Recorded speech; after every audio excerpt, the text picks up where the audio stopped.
Hello दोस्तों, आप सभी का स्टडी फायर क्लासेस में स्वागत है। दोस्तों, आज संडे था, क्योंकि मैं संडे को जनरली आप देखेंगे तो वीडियो नहीं डालता हूँ, पर मैंने सोचा है कि आपको हर संडे को कुछ अच्छा चीज़ दिया जाए, जिसमें मैंने चालू कर रहा हूँ राज्य दर्शन। दोस्तों, आप नहीं मानोगे, पेपर उठा के आप देखोगे तो आपको पता चलेगा कि हर राज्य से, चाहे वहाँ का नृत्य हो, चाहे वहाँ का राष्ट्रीय उद्यान हो, ये सारी चीज़ें, चाहे उस राज्य का पुराना नाम हो, इन सारी चीज़ों के बारे में बहुत बार एग्जाम में पूछे जाते हैं। इसलिए मैं हर संडे को, अब से रेगुलर हर संडे को एक राज्य का डिटेल आपको दूंगा। या हो सकता है किसी ऐसा हो कि कोई राज्य अगर छोटा हो तो 2 राज्यों का एक ही साथ आपको डिटेल मिलेगा। इस तरह से हर संडे को आपको हर राज्य का राज्य दर्शन के नाम से आपको लेक्चर मिलेगा, जिसको आपको खूब मेहनत करके इसको, क्योंकि 1 हफ्ता का आपको टाइम मिल जाएगा, तो आप इसे मन से खूब याद करें और ये आपके पेपर में बहुत बड़ा जो है, ये समझिए कि कामयाबी का डोर बनेगा। तो दोस्तों, आइए हम शुरू करते हैं। पहला हमारा जो राज्य है वह असम है, और पहला ही क्वेश्चन असम से बनता है कि असम का पुराना नाम क्या है। तो असम का पुराना नाम कामरूप है। अब मैं जब आगे पढ़ाऊंगा तो बताऊंगा कामरूप कैसे है, किसकी बुक में जिक्र है, क्या है। बस आप ये अभी ध्यान रखिए कि असम का पुराना नाम कामरूप है, पेपर में आ चुका है। आइए असम के कुछ डिटेल के बारे में देखते हैं। मैं मुख्यमंत्री या ऐसा कुछ नहीं बताऊंगा, क्योंकि ये चीज़ें बदलने वाली हैं। मैं जनरली वो चीज़ बताऊंगा जो स्टैटिक है, जो चेंज नहीं होने वाली है, उस चीज़ों का जिक्र करेंगे। तो आइए सबसे पहले हम देखते हैं, आपको एक नंबर याद करने हैं, 14,7,126। 14,7,126 14,7,126 क्या है? कई बार आप बोलेंगे, याद हो जाएगा। 14 का मतलब है कि वहाँ पे जो लोकसभा की सीट है 14 है असम में, और अगर राज्यसभा की बात करें तो 7 सीट, और विधानसभा की बात करें तो 126 सीट। तो 14,7,126 याद हो जाना चाहिए आपको। आइए दोस्तों, अब आगे बढ़ते हैं। नीचे आप देखेंगे जो असम राज्य है दोस्तों, कहा जाता है कि पूर्वी भारत में आप देखेंगे अरुणाचल प्रदेश से लेके मणिपुर, चाहे नागालैंड, इधर वह टोटल 7 राज्यों का ग्रुप है, जिन्हें 7 सिस्टर के नाम से जाना जाता है, 7 बहनों के नाम से जाना जाता है। उन 7 बहनों में असम को भी काउंट किया जाता है। यदि असम को छोड़ दें तो जो 6 राज्य बचे हैं 7 बहनों वाले, वह सब के सब असम से टच करते हैं। तो एकमात्र असम ऐसा राज्य है जिससे 6 राज्य सीमा बनाते हैं पूर्वी भारत के। इस बात को आपको याद रखना है। दोस्तों, असम एक ऐसा राज्य है जो बांग्लादेश से 2 बार सीमा साझा करता है। तो ये क्वेश्चन बन चुका है कि वह कौन सा पूर्वी भारत का राज्य है जो असम के, जो बांग्लादेश के साथ 2 बार सीमा साझा करता है, तो आप कहेंगे असम। ठीक, अब नीचे आइए दोस्तों। आधुनिक असम का संस्थापक पूछा है कि आधुनिक असम का संस्थापक कौन है, तो आपको नाम रखना है गोपीनाथ बारदोलाई। क्या? गोपीनाथ बारदोलाई। तो आधुनिक असम का संस्थापक कौन है, तो आप कहेंगे गोपीनाथ बारदोलाई। दोस्तों, जो गोपीनाथ बारदोलाई हैं, उन्हीं के नाम से असम में स्टेडियम है। तो आपसे पूछ सकता है कि गोपीनाथ बारदोलाई स्टेडियम किस राज्य में है, तो आप कहेंगे असम में है। इस बात को भी आप ध्यान रखें। दोस्तों, अब नीचे आइए। उच्च न्यायालय जो है वो आप जानते हैं गुवाहाटी का है। तो आप याद रखें कि गुवाहाटी जो है इसका उच्च न्यायालय है असम का। ठीक है, वैसे असम की राजधानी आप जानते हैं दिसपुर है, लेकिन अगर उच्च न्यायालय की बात होगी तो आप गुवाहाटी याद रखें। ठीक है, अब आइए राज्य पक्षी की बात करते हैं। तो इसका नाम जो हिंदी वाला है, सफ़ेद पंख वाला बतख, ये जनरली नहीं पूछता है, इसका इंग्लिश नाम पूछता है। तो आपको याद रखना है व्हाइट विंग्ड वुड डक करके है। क्या? व्हाइट विंग्ड वुड डक, इसका पूरा नाम है किसका? सफ़ेद पंख वाला बतख का। तो ये राज्य पक्षी है। अगर राज्य पशु पूछे तो एक सींग वाला गैंडा आपने बहुत बार सुना होगा, जिसे राइनो कहते हैं। जनरली आप देखेंगे तो वो जो राइनो बोलते हैं, राइनो को नाक का, वो एक नाक जो है, राइनो मतलब होता है नाक, तो वो उसकी जो है एक तरह से सींग नहीं होती है, नाक होती है, लेकिन हम लोग एक सींग वाला गैंडा कह देते हैं। इस बात को आपको याद रखना है कि जो राइनो, उसका दूसरा नाम राइनो है, एक सींग वाले गैंडे का, जो कि असम में पाया जाता है। एक वहाँ का राष्ट्रीय उद्यान है काजीरंगा। काजीरंगा का नाम सुने होंगे, उसी काजीरंगा में यह जो एक सिंग वाला गैंडा है यह पशु पाया जाता है और वहाँ का राज्य पशु है। इस बात को आपको ध्यान रखना है। नीचे आते हैं दोस्तों, एक मंदिर है, पता नहीं कितनी बार एग्जाम में आ चुका है, कामाख्या माता का मंदिर। तो आपसे अगर पूछे कि कामाख्या माता का मंदिर किस राज्य में है तो आप कहेंगे असम में है। और दोस्तों इसकी एक खासियत है, वह जो असम में कामाख्या माता का मंदिर है वहाँ पे एक मेला लगता है, अम्बुवाची मेला। वह अम्बुवाची मेला कहाँ लगता है तो आप कहेंगे कि कामाख्या माता के मंदिर के पास, और वह असम में लगता है। दोस्तों इस मेला का इतना महत्व है, इतना महत्व है कि इसे पूर्व का कुंभ भी कहा जाता है। अब सोचिए कि कुंभ कितना बड़ा मेला होता है, हर 12 वर्ष में लगता है। अर्धकुंभ की बात करें तो 6 वर्षों में लगता है। आप जानते हैं भारत के किस किस स्थानों पर लगता है, ये सब चीज़ें मैं नहीं बताऊंगा, पर अम्बुवाची मेला का इतना महत्व है कि इसे पूर्व का कुंभ भी कहा जाता है। इस बात को आपको याद रखना है। अब दोस्तों नीचे आते हैं तो ये जो कामाख्या माता मंदिर है दोस्तों, कभी कभी अगर आपसे पूछ दे बढ़ा चढ़ा के कि किस पर्वत पर है तो नीलांचल पर्वत करके है, उसी पर्वत पर कामाख्या माता का मंदिर स्थित है। अब आइए नीचे आप देखेंगे एक मंदिर और मैंने लिख लिया है, हालांकि ये पेपर में नहीं आया है, कामाख्या माता वाला आया है लेकिन ये नहीं आया है, लेकिन आ सकता है, इसलिए इसको भी आप याद रखें कि ये जो है शुक्रेश्वर मंदिर के नाम से जाना जाता है। किस मंदिर के नाम से? शुक्रेश्वर मंदिर। तो शुक्रेश्वर मंदिर और कामाख्या माता मंदिर, दो मंदिर बहुत प्रसिद्ध कहाँ स्थित है? असम में। आइए अब दोस्तों यहाँ पे असम में एक नदी है, आप देखेंगे ब्रह्मपुत्र नदी जो कि बहती है। तो ब्रह्मपुत्र नदी पर ही राष्ट्रीय जलमार्ग नंबर 2 है, यानी सेकेंड राष्ट्रीय जलमार्ग। अगर पूछे कहाँ है तो आप कहेंगे असम में। किस नदी पर है तो आप कहेंगे ब्रह्मपुत्र नदी पर। और यह किसको किसको जोड़ता है तो यह धुबरी से सदिया को जोड़ता है। इस बात को आप याद रखें। दोस्तों आगे बढ़ते हैं, यहाँ का कुछ नृत्य हैं जो कि कई बार एग्जाम में पूछे गए हैं, तो इस बात को आपको याद रखना है कि जो नृत्य है इसमें एक नृत्य सबसे ज़्यादा जो आया है वह बिहू है। तो बिहू को आप एकदम दिमाग में बैठा लें कि बिहू को कई बार पूछा, इसलिए बिहू कहाँ का लोक नृत्य है तो आप कहेंगे कि बिहू जो नृत्य है वह है असम का। वैसे शंकर देव का एक नाटक यहाँ पे है जिसको अंकिया नाट नृत्य के नाम से जाना जाता है। तो अंकिया नाट नृत्य, बिहू और बगरुम्बा। दोस्तों बगरुम्बा जो है आप देखेंगे तो एक जनजाति बोडो है, बोडोलैंड एक स्थान है, बोडोलैंड एक स्थान है कहाँ पे? असम में। उसी स्थान पे ये बोडो जनजाति पाई जाती है जिसके द्वारा कौन सा नृत्य? तो बगरुम्बा नृत्य मनाया जाता है। तो ये चीज को भी आपको ध्यान रखना है। और तो कौन कौन सा मैंने बताया? एक अंकिया नाट, दूसरा बिहू, तीसरा बगरुम्बा। ये सारे नृत्य असम के हैं। अब नीचे आते हैं दोस्तों, आप बात करेंगे कि जो भोर ताल देखेंगे, भोर ताल या इसी को भारपेट नृत्य कहा जाता है। कहीं कहीं भारपेट है, कहीं कहीं भोर ताल है। तो दोनों आप याद रखें कि ये जो भोर ताल या भारपेट नृत्य है यह भी असम का ही है। ठीक है, तो ये सारे नृत्य आपको याद रखना है। अब आइए दोस्तों, जो सबसे ज़्यादा बार पेपर में आया है वो शास्त्रीय नृत्य जो हैं, जिनको हम क्लासिकल डांस कहते हैं, वो क्लासिकल डांस के बारे में पूछा है। इसलिए मैंने क्या किया, मैंने चाहा कि असम का तो आपको बता ही दूं, लेकिन पूरा का पूरा जितने 8 नृत्य हैं, यानी क्लासिकल डांस जो है 8 हैं टोटल भारत में, वो 8 जो क्लासिकल डांस हैं वो सारे एक जगह मैंने लिख दिया जिससे को आपको आसानी से याद हो जाए। तो असम में जो मनाया जाता है वह है भैया सत्रिया। आप याद रखें कौन सी है तो सत्रिया है करके। सत्रिया नृत्य जो है वह असम में मनाई जाती है। ठीक है, कहाँ पे? असम में। वैसे आप देखिए 8 कौन सी हैं शास्त्रीय नृत्य यानी क्लासिकल डांस।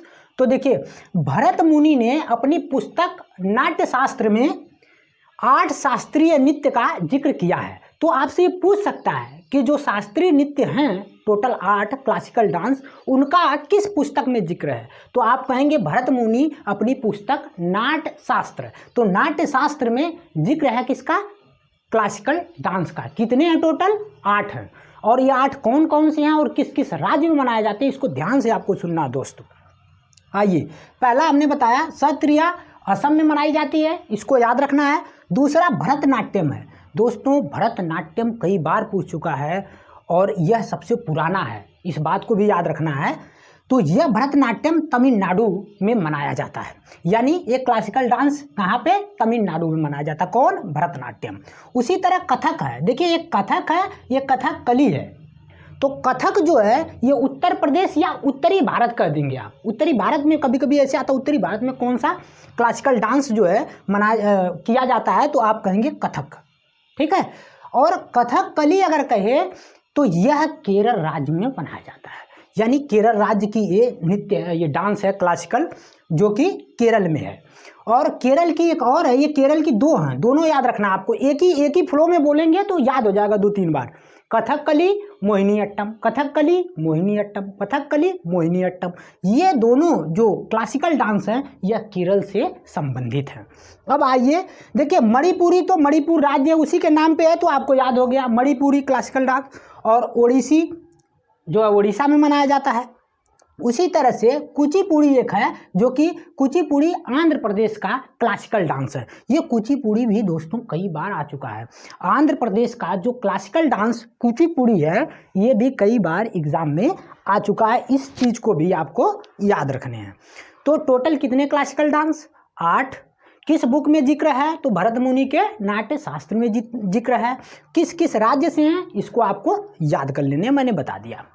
और ये कई बार आते हैं, इसको तो मतलब याद ही कर लेने हर हालत में, इस बात को ध्यान रखने हैं। अब नीचे आइए दोस्तों, कई बार क्या होता है जब आपसे पूछता है कि भैया क्लासिकल डांस और क्लासिकल लैंग्वेज, तो कई बार लोग कंफ्यूज हो जाते हैं। क्लासिकल डांस अलग है और क्लासिकल लैंग्वेज अलग है। ठीक है। यानी शास्त्रीय नृत्य अलग है और शास्त्रीय भाषा अलग है। आइए उसके बारे में समझते हैं कौन कौन सी है। तो पहला आप देखेंगे कर्नाटक में जो भाषा बोली जाती है यानी क्लासिकल लैंग्वेज, वो कन्नड़ है। कन्नड़ भाषा को क्लासिकल लैंग्वेज का दर्जा दिया गया है दोस्तों। ये कन्नड़ है जो कि कर्नाटक में है। कर्नाटक से थोड़ा से नीचे आएंगे तो आप देखें कि केरल है। केरल में मलयालम बोली जाती है। क्या बोली जाती है? मलयालम। ऐसे ही कभी कभी पूछ देता है कि केरल में कौन सी भाषा बोली जाती है और आप कंफ्यूज हो जाते हो, तो ये मलयालम है। उसी तरह से तमिलनाडु में जो बोली जाती है वह तमिल बोली जाती है। और आंध्र प्रदेश में तेलुगु बोली जाती है। कौन सी भाषा? तेलुगु। और उसी तरह उड़ीसा में उड़िया और संस्कृत। जो संस्कृत है ये बहुत पुरानी क्लासिकल लैंग्वेज है। तो टोटल क्लासिकल लैंग्वेज कितने हैं? तो आप कहेंगे 6। टोटल क्लासिकल डांस कितने हैं? तो आप कहेंगे 8। ये जो 8 और 6 ये नंबर है ना, इसको याद होना चाहिए, इधर उधर ना हो। आइए अब हम लोग असम में आगे बढ़ते हैं कि जो असम का साहित्य है ये भी आ चुका है पेपर में। असम का साहित्य, इस बात को याद रखें, असम का साहित्य। और तमिलनाडु का भी साहित्य आ चुका है, लेकिन तमिलनाडु जब पढ़ाऊंगा तब बताऊंगा। अभी आपको जो है असम का जो साहित्य है वह कुरुंजी है। क्या है? कुरुंजी। तो कुरुंजी कहाँ का साहित्य है? तो असम के साहित्य का नाम है। अब आइए, भूपेन हजारिका का नाम आप सुने होंगे, बहुत बड़े संगीतकार भी रहे हैं और ये इनका कई क्षेत्रों में आप देखेंगे तो लेखक का भी जिक्र है। तो ये जो भूपेन हजारिका जी हैं इनको 2019 में भारत रत्न मिला था। और ये एक पुल है जिसको ढोला सदिया पुल कहते हैं, असम को अरुणाचल प्रदेश से जोड़ता है। और यह ढोला सदिया पुल का नाम जो बदल करके भूपेन हजारिका पुल नाम दे दिया गया। क्यों? क्योंकि भूपेन हजारिका बहुत ख्याति प्राप्त पर्सन थे, तो उन्हीं के नाम पर उन्हें सम्मान देने के लिए ऐसा कर दिया गया है। आइए आगे मिलते हैं, आगे देखते हैं दोस्तों। तो बात करते हैं अब, आप थोड़ा ध्यान दीजिएगा। देखिए मैंने लिखा अहोम जनजाति। दोस्तों अहोम वंश था जो कि राज किया है असम में, और उसी अहोम वंश के नाते यहाँ जो जनजाति है उसे अहोम जनजाति कहते हैं। ठीक है। तो अहोम जनजाति ये पेपर में आ चुका है कि अहोम जनजाति किस राज्य में पाई जाती है, तो आप कहेंगे असम में। अच्छा दोस्तों, जब मैं पढ़ा रहा था कि असम का पुराना नाम कामरूप है, तो उस कामरूप का जो जिक्र है, पहले ध्यान से सुनिए, सबसे पहले कामरूप का उल्लेख समुद्रगुप्त के इलाहाबाद शिलालेख में मिलता है सबसे पहले। यानी अगर आपसे पूछे कि कामरूप का जिक्र सबसे पहले किस शिलालेख में मिलता है, तो आप कहेंगे इलाहाबाद के शिलालेख, जो कि समुद्रगुप्त से संबंधित है। लेकिन अगर आप देखेंगे तो एक व्यक्ति है ह्वेनसांग, इसी का नाम दूसरा का हेन तसांग भी लिखा है। ह्वेनसांग कहिए या ह्वेन तसांग कहिए। इस व्यक्ति की एक पुस्तक है CU की। इस पुस्तक में यानी CUK में भी असम का कामरूप नाम का जिक्र मिलता है या उल्लेख है। इस बात को आपको याद रखना है। तो आपसे पूछ सकता है कि जो असम का पुराना नाम कामरूप है उसका जिक्र हेनसांग के किस पुस्तक में है, तो आप कहेंगे CUK यानी हेन तसांग। ठीक है। असम का प्राचीन नाम मैंने बता दिया कामरूप है। सबसे पहले कामरूप का उल्लेख समुद्रगुप्त के इलाहाबाद शिलालेख में है, ये भी बता दिया। अब आइए आगे आइए दोस्तों, ये चीज को आपको ध्यान रखना है राष्ट्रीय उद्यान को, क्योंकि कई बार कहीं अगर कोई राष्ट्रीय उद्यान समझिए सबसे महत्वपूर्ण है तो वह असम और मध्य प्रदेश के होते हैं, और इधर नीचे आएंगे तो आप देखेंगे कर्नाटक, केरल, तमिलनाडु वगैरह वाले खूब पूछे जाते हैं। तो असम का आपको याद रखना कौन कौन सा मैं बोल रहा हूँ, ध्यान से सुनिए। काजीरंगा, मानस, ओरांग, डिब्रू साइखोवा, इसके बाद आप देखेंगे नामेरी। तो आप देखिए मैं पढ़ दे रहा हूँ यहाँ पे, आप देखिए काजीरंगा, मानस, ओरांग, डिब्रू साइखोवा, नामेरी, ये राष्ट्रीय उद्यान जो है असम में स्थित हैं, जिसमें से काजीरंगा और मानस ये तो आपको हर हालत में याद होना चाहिए क्योंकि घुमा फिरा के इनसे पूछा है। अब आगे आइए दोस्तों, नदियां की बात कर लेते हैं। तो नदियां आप जानते हैं, मैंने बताया था कि एक नदी जो है तिब्बत से आती है, आप देखेंगे तिब्बत से आती है, मैंने ये पढ़ा चुका हूँ नदी को कि ब्रह्मपुत्र नदी। तो असम में इसका ब्रह्मपुत्र नाम है। वैसे देखेंगे तो इसको तिब्बत में यारलुंग या सांगपो के नाम से जाना जाता है। तो यारलुंग या सांगपो। अब आगे आई अरुणाचल प्रदेश, तो अरुणाचल प्रदेश में इसे दिहांग के नाम से जाना जाता है, और फिर मुड़ करके जब असम में आती है तो इसका नाम ब्रह्मपुत्र पड़ जाता है। तो असम की नदियों को पूछे अगर कि असम की नदियां कौन कौन सी है, तो एक तो ब्रह्मपुत्र हो गई, इसी को देखेंगे जमुना कहाँ कहा जाता है, बांग्लादेश में, मैंने बता चुका हूँ। अब देखिए असम की नदियों में कौन कौन सी है, तो आपको मैं बोल रहा हूँ ध्यान दें, ब्रह्मपुत्र, बराक, धनसिरी, अब ये देखेंगे कामेंग, लोहित, मानस, सुबनसिरी, संकोश, इस तरह की आदि नदियां जो है यह स्थित हैं असम में। दोस्तों ये जो रेड मैंने दे चुका, यहाँ पे देखिए इनके नीचे मैंने रेड जो नदियों पर मैंने ये लगाया, इन्हीं के नाम से बहुउद्देशीय परियोजना असम में स्थित है। यानी पूछे कि लोहित बहुउद्देशीय परियोजना किस राज्य की है, या आपसे पूछे सुबनसिरी बहुउद्देशीय परियोजना किस राज्य की है, तो आप कहेंगे असम का है।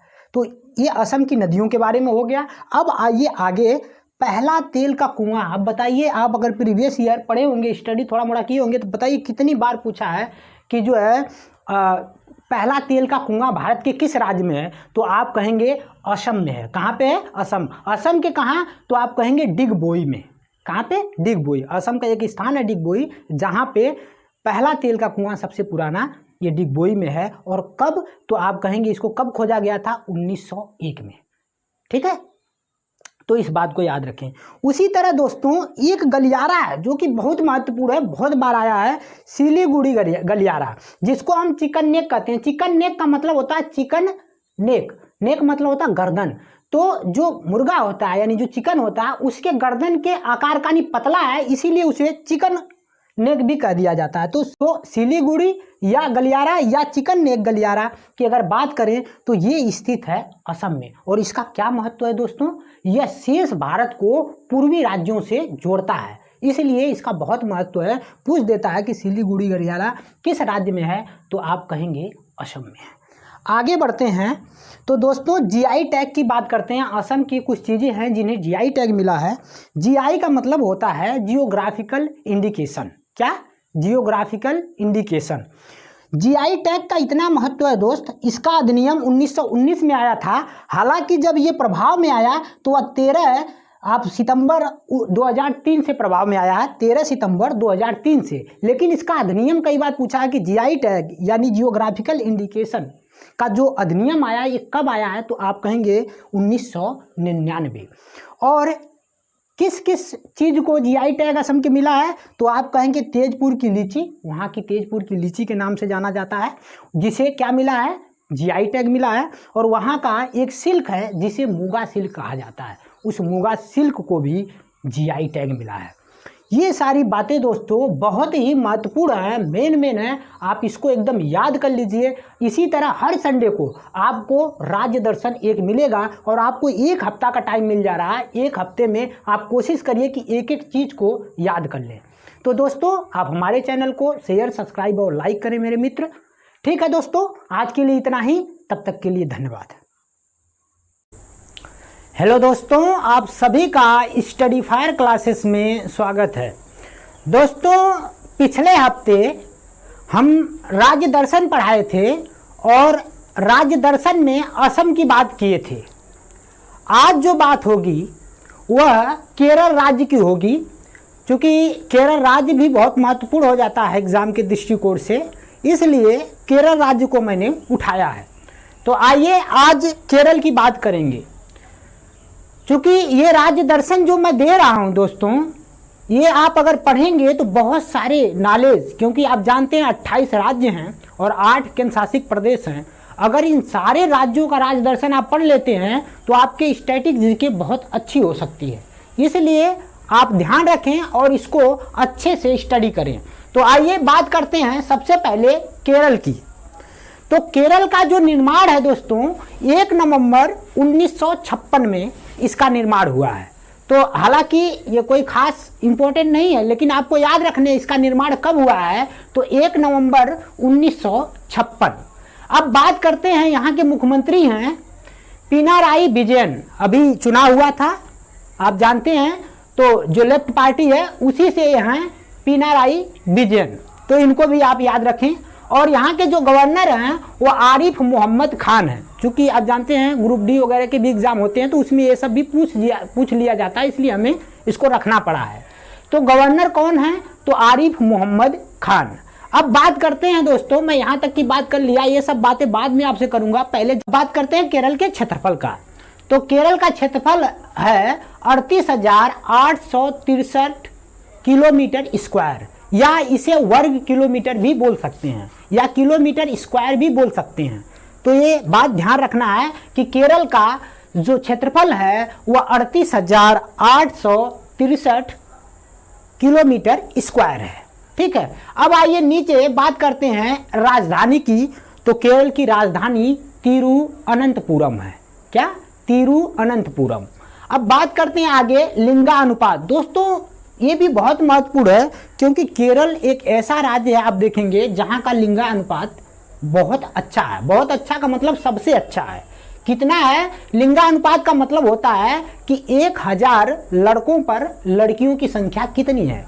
तो वहां जो लिंगानुपात है, यानी 1000 लड़कों पर जो लड़कियां हैं वो 1084 हैं। तो बड़ी खुशी की बात है, बहुत अच्छा लगता है ये सुन करके कि यहाँ जो है जो लड़कियां हैं उनकी संख्या ज़्यादा है लड़कों के कंपेयर में। तो इसको भी आपको ध्यान रखना है। क्योंकि सबसे कम लिंगानुपात पूछे तो आप जानते हैं हरियाणा राज्य है, जो कि वहाँ का लिंगानुपात कम है। लेकिन केरल का बहुत अच्छा है, क्योंकि ये बहुत साक्षर राज्य है। तो आप जानते हैं कि यहाँ के लोग पढ़े लिखे हैं, तो समझदार हैं, उसी हिसाब से अपना आप आंकड़ा लगा सकते हैं। उसी तरह साक्षरता की बात करेंगे तो 94%, वैसे देखेंगे तो इसका 93.96 है, लेकिन नियर अबाउट में 94% साक्षरता दर है। इसको भी आपको याद रखने हैं। अब बात करते हैं जिले की। तो टोटल जिले कितने हैं केरल राज्य में, 14 जिले हैं। कितने, 14 जिलों का संख्या भी याद रखना है, क्योंकि पूछा जा सकता है। उसी तरह भाषा मैंने बताया था जब मैं पढ़ाया था क्लासिकल लैंग्वेज, तो उसमें मैंने बताया था कन्नड़ कर्नाटक की है। फिर इसके बाद नीचे आया था मलयालम, मैंने बताया था कि मलयालम जो है ये केरल की है। फिर नीचे आएंगे आप देखेंगे तो तमिल जो है तमिलनाडु की है। और फिर ऊपर उड़ीसा का उड़िया था, आंध्र प्रदेश का तेलुगु था, और उसी तरह से संस्कृत एक था। इस तरह से मैं आपको बताया था टोटल क्लासिकल लैंग्वेज। तो उसी तरह यहाँ की भाषा, यानी केरल की जो भाषा है, मुख्य भाषा, वो मलयालम है। इस बात को आपको ध्यान रखना है। उसी तरह विधानमंडल की बात करें तो विधानमंडल में देखेंगे तो कई राज्य ऐसे हैं जहाँ पे 2 सदनी है। विधान जो है अगर आप देखेंगे तो 2 सदनी है, लेकिन यहाँ पे एक ही सदनी। 2 सदनी का मतलब क्या है, देखिए, जब विधानसभा और विधान परिषद दोनों होता है तो हम 2 सदनी बोल देते हैं। लेकिन कहीं का जनरली ज्यादातर राज्यों में आप देखेंगे तो एक ही सदनी है, जिसे हम विधानसभा कहते हैं। और जब विधान परिषद भी हो जाए तो उसे 2 सदनी बोल देते हैं।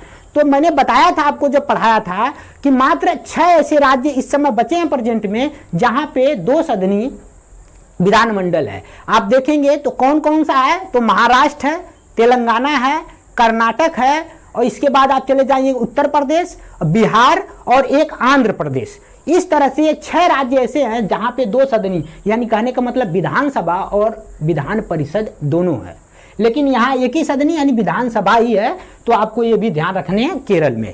ठीक, अब विधानसभा सीट की बात करते हैं तो ये भी आप याद रखें, हालांकि ये उतना नहीं पूछा जाता, लोकसभा और राज्यसभा का आपको याद रखना है। वैसे विधानसभा सीट 141 और लोकसभा सीट 20 और राज्यसभा सीट 9 है। ये याद रख लेने हैं इसको, क्योंकि ये लोकसभा सीट ना आप जो 20 है ना ये पूछा जा चुका है, और राज्यसभा सीट भी पूछा जाता है 9। वैसे सबसे ज़्यादा देखेंगे तो उत्तर प्रदेश में है, आप लोकसभा का देखेंगे तो 80 है, और वैसे देखेंगे तो 31 है।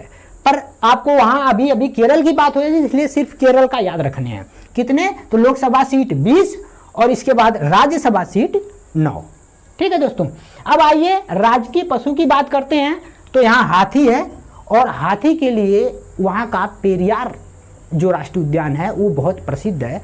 हाथी संरक्षण के लिए पेरियार राष्ट्रीय उद्यान केरल में बहुत ही प्रसिद्ध है, इसलिए आपको याद रखना है कि वहाँ का राजकीय पशु भी क्या है, हाथी है। अगर राजकीय फूल की बात करें तो कनिकोन्ना है, ये याद न भी रखें तो कोई दिक्कत नहीं है, लेकिन थोड़ी चीज़ें अगर डिटेल रहता है तो अच्छा लगता है, इसलिए कनिकोन्ना आप याद रखें। और राजकीय पेड़ की बात करें तो नारियल है, नारियल बड़े मात्रा में होता है वहाँ केरल में, आप जानते हैं, तो वो भी याद रख सकते हैं। आइए अब राजकीय पक्षी की बात करते हैं दोस्तों, तो ग्रेट हॉर्न बिल है। ये याद रहे या न रहे, लेकिन एक त्यौहार मनाया जाता है नागालैंड में, हॉर्न बिल त्यौहार, वो याद होना चाहिए कि हॉर्न बिल त्यौहार किस राज्य में मनाया जाता है, वो नागालैंड में है। लेकिन ये जो है ग्रेट हॉर्न बिल पक्षी है वहाँ की, कहाँ की, केरल की। तो इस बात को आपको याद रखना है। ठीक है दोस्त, अब आगे आते हैं, अब बात करते हैं जो मुख्य मुख्य बातें हैं जिससे पेपर में खूब बनते हैं। आप अब प्रसिद्ध व्यक्ति की बात करते हैं, कहाँ, केरल के जो प्रसिद्ध व्यक्ति रहे हैं उनकी बात होती है। सबसे पहले मैं बात करूंगा डॉक्टर वर्गीज कुरियन का। दोस्तों आप जानते हैं जो डॉक्टर वर्गीज कुरियन है, ये दूध के क्षेत्र में यानी मिल्क के क्षेत्र में आप देखेंगे तो इनका बहुत बड़ा योगदान रहा भारत के लिए। तो अमूल का दूध पीते हैं आप, जिसका पूरा नाम आनंद मिल्क लिमिटेड है, तो इनके द्वारा ही सबसे पहला उसका जो यूनिट था स्थापित किया गया था। और दोस्तों जो डॉक्टर वर्गीज कुरियन है, इनका जन्म 1921 में कोझिकोड यानी केरल के कोझिकोड जिले में जो है हुआ था, और इन्हें श्वेत क्रांति के जनक के रूप में जाना जाता है। तो क्वेश्चन देखिए कैसे कैसे बनता है, पहले ध्यान से सुनिए। ऐसे क्वेश्चन बनेगा, श्वेत क्रांति के जनक के रूप में किसे जाना जाता है, तो आप कहेंगे डॉक्टर वर्गीज कुरियन को। फिर बन सकता है कि श्वेत क्रांति का संबंध किससे है, तो आप कहेंगे दूध से। किससे, दूध से। और अगर पूछे कि जो श्वेत क्रांति के जनक हैं डॉक्टर वर्गीज कुरियन, वह किस राज्य के रहने वाले हैं, तो आप कहेंगे केरल के, और जन्म 1921।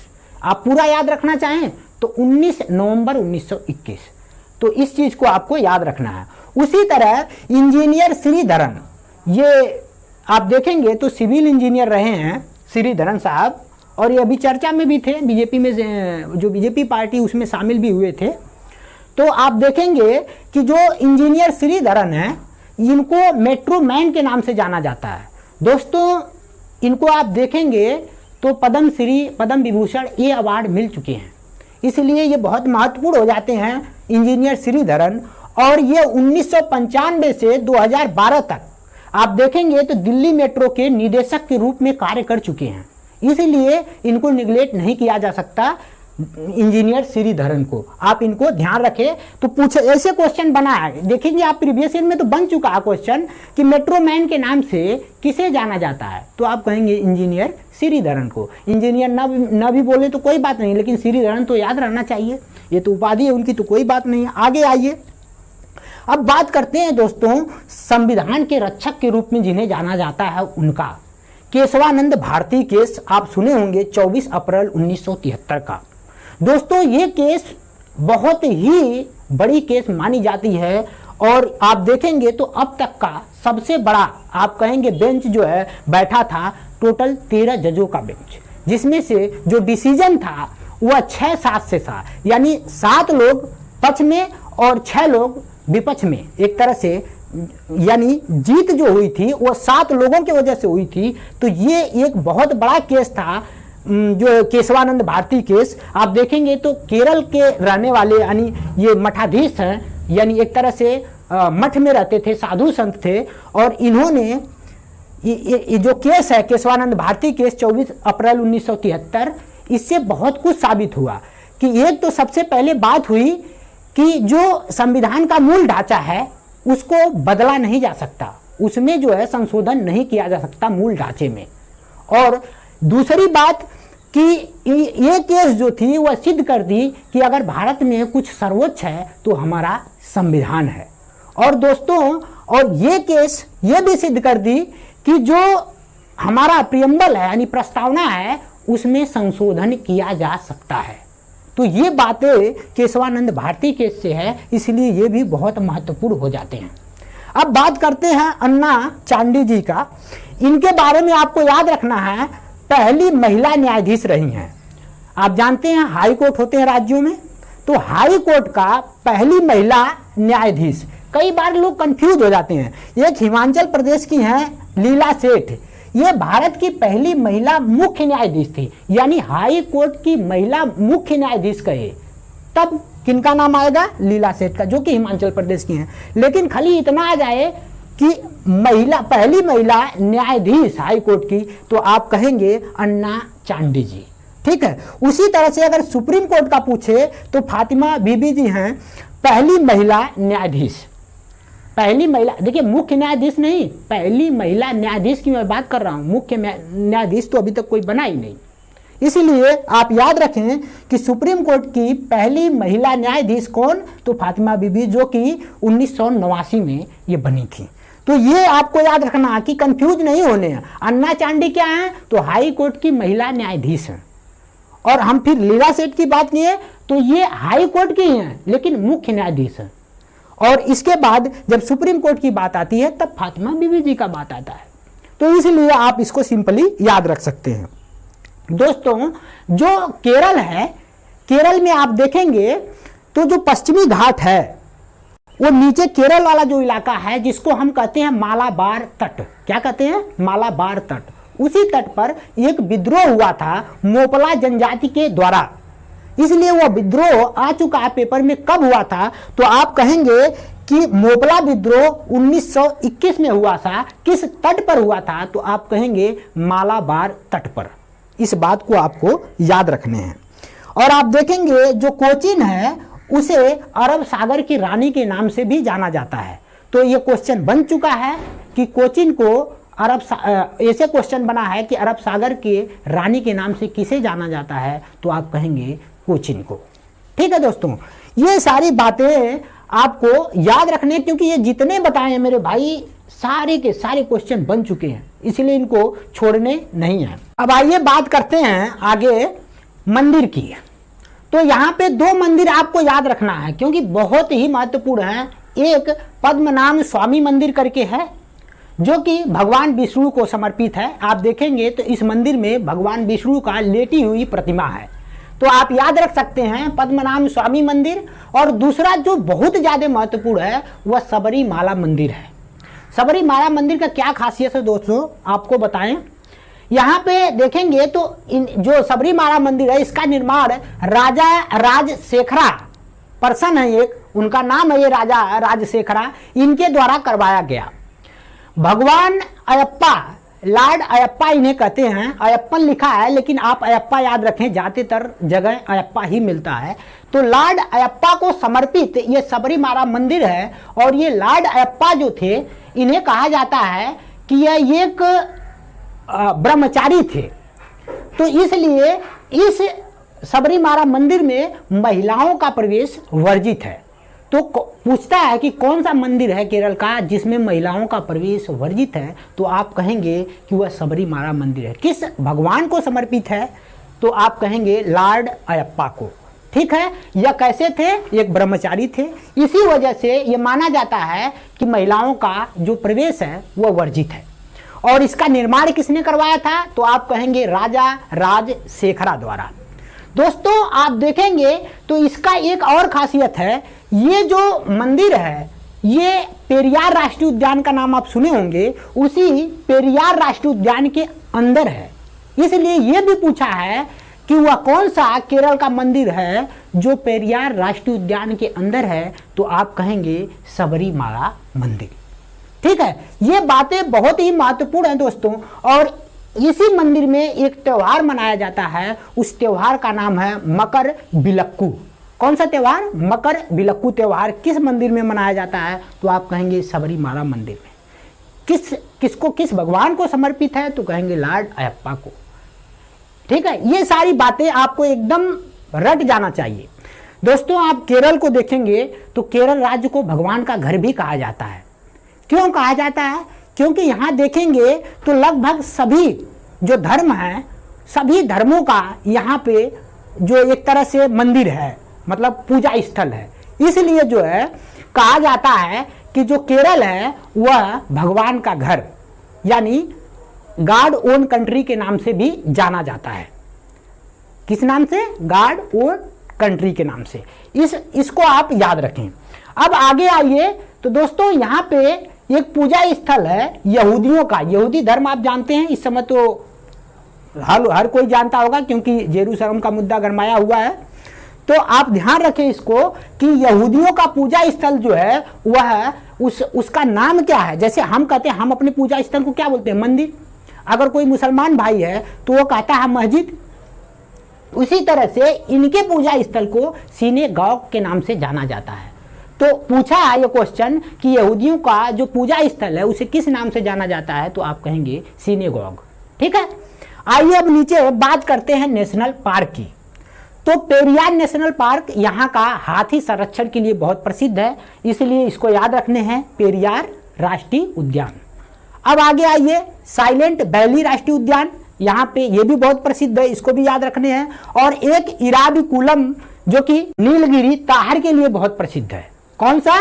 तो इराविकुलम राष्ट्रीय, आप देखेंगे तो नेशनल पार्क या राष्ट्रीय उद्यान, देखिए नेशनल पार्क इंग्लिश में है, राष्ट्रीय उद्यान हिंदी में, तो कंफ्यूज नहीं होने हैं। इराविकुलम राष्ट्रीय उद्यान तो आप कहेंगे कि नीलगिरी ताहर के लिए प्रसिद्ध है। और कहाँ है? तो ये केरल में है। तो कौन कौन सा? पेरियार, साइलेंट वैली और इराविकुलम। ठीक, अब आगे आइए बांध की बात करते हैं। तो बांध से भी क्वेश्चन बन चुके हैं, इसलिए आप ध्यान रखें इस चीज को। कौन कौन सा है? तो एक तो है इडुक्की, ये आ चुका है। और किस नदी पर है? तो आप कहेंगे पेरियार नदी पर। किस नदी पर? पेरियार नदी पर। कौन सा बांध है? इडुक्की बांध। ठीक, दूसरा मुल्ला पेरियार। आप देखेंगे तो मैं नदी नहीं लिखा क्योंकि पेरियार नदी पर ही मुल्ला पेरियार बांध बना हुआ है, इसीलिए इसका मैंने नाम नहीं लिखा। दोस्तों एक मूवी भी बन चुकी है इस पे, आप देखेंगे तो डैम 999 के नाम से। क्योंकि ये 999 साल का पूरा हो गया है ये मुल्ला पेरियार डैम, इसलिए ये 999 वर्ष मैंने यहाँ लिखा है। तो आपको ये सब नहीं याद रखने, आपको सिर्फ इतना ही याद रखने हैं कि मुल्ला पेरियार बांध किस राज्य में है? तो आप कहेंगे केरल में है। और एक है पराम्बिकुलम। कौन सा? पराम्बिकुलम जो है डैम, ये भी कहाँ स्थित है? तो आप कहेंगे कि केरल में। तो तीन हो गया, इडुक्की, मुल्ला पेरियार और पराम्बिकुलम। ठीक, तो डैम याद हो गया और नेशनल पार्क, ये सारी चीजें याद रखनी है दोस्तों। अभी तो मैं देखिए नेशनल पार्क पढ़ाया था तो ये सारी चीजें बताया था, लेकिन जब दोबारा आप पढ़ते हैं 2 बार 3 बार 4 बार तो चीजें एकदम आपके माइंड में हमेशा के लिए इनकलकेट हो जाती हैं और फिर आपको टेंशन नहीं रहता, पेपर में फिर बैठेंगे तो अच्छा खासा नंबर आप उठा सकते हैं। आइए अब बात करते हैं पहाड़ी की। तो यहाँ की कुछ पहाड़ियाँ भी बहुत प्रसिद्ध है दोस्तों। जैसे आप अन्नामलाई की पहाड़ी देखेंगे तो अन्नामलाई की जो पहाड़ी है आप देखेंगे तो इसकी सबसे ऊंची चोटी अनाईमुड़ी है। पश्चिमी घाट पूछता है कि पश्चिमी घाट की सबसे ऊंची चोटी का नाम क्या है? तो अनाईमुड़ी। और ऊंचाई कितनी है? तो आप कहेंगे 2695 मीटर। कितना? 2695 मीटर। उसी तरह नीलगिरी आप देखेंगे, जब पश्चिमी घाट और पूर्वी घाट जिस स्थान पे आके मिलता है उसे हम कह देते हैं नीलगिरी की पहाड़ी। और जो नीलगिरी की पहाड़ी है इसकी सबसे ऊंची चोटी डोडा बेटा है। कौन सा? डोडा बेटा। तो इसे भी याद रखने हैं कि डोडा बेटा किसकी सबसे ऊंची चोटी है? तो आप कहेंगे कि नीलगिरी पर्वत की, ठीक है, या पहाड़ी की। तो आइए अब आगे बढ़ते हैं। एक है कार्डम की पहाड़ी। कार्डम की पहाड़ी जो है इलायची की पहाड़ी भी इसे कहते हैं, क्योंकि ये इलायची के लिए बहुत ही प्रमुख है, इसलिए जो है इसे कार्डमम या इलायची की पहाड़ी के नाम से जाना जाता है। और ये आप देखेंगे तो सबसे दक्षिणतम पहाड़ी भी है ये, अच्छा भारत की सबसे दक्षिणतम पहाड़ी है, इसलिए यह भी आप याद रख सकते हैं, क्योंकि पूछा जा सकता है कि भारत की सबसे दक्षिणतम पहाड़ी कौन सी है, तो आप कहेंगे कार्डमम की पहाड़ी। ठीक है, तो ये सारी चीजें पहाड़ी में हो गई। अब आइए दर्रा की बात करते हैं दोस्तों, इसका दर्रा भी बहुत महत्वपूर्ण है। जो पाल घाट दर्रा आप देख रहे हैं, जिसको हम पलक्कड़ भी कहते हैं, पलक्कड़ दर्रा कह लीजिए या पाल घाट दर्रा कह लीजिए, इसका क्यों महत्व है? क्योंकि केरल से जब कोई तमिलनाडु जाता है तो उसके लिए रास्ता प्रोवाइड करता है पाल घाट दर्रा। यहाँ से आप देखेंगे तो ट्रेन का जो है कि पटरी भी बनी हुई है, तो इसलिए बहुत महत्वपूर्ण हो जाता है कौन? पाल घाट दर्रा। और आप एक जो है सेनकोट्टा है, सेनकोट्टा उतना महत्वपूर्ण नहीं है, लेकिन आपको याद रखना है सेनकोट्टा भी एक दर्रा है जो कि केरल में ही है। तो केरल के दो हो गए, पाल घाट और सेनकोट्टा। ये एकदम दिमाग में बैठा लीजिए, एकदम इसको इतनी बार पढ़ दीजिए कि हमेशा के लिए याद हो जाए। अब आगे चलते हैं, बात करते हैं झील की। शायद आपको दिख रहा होगा दोस्त, इधर आप लोग ध्यान दें।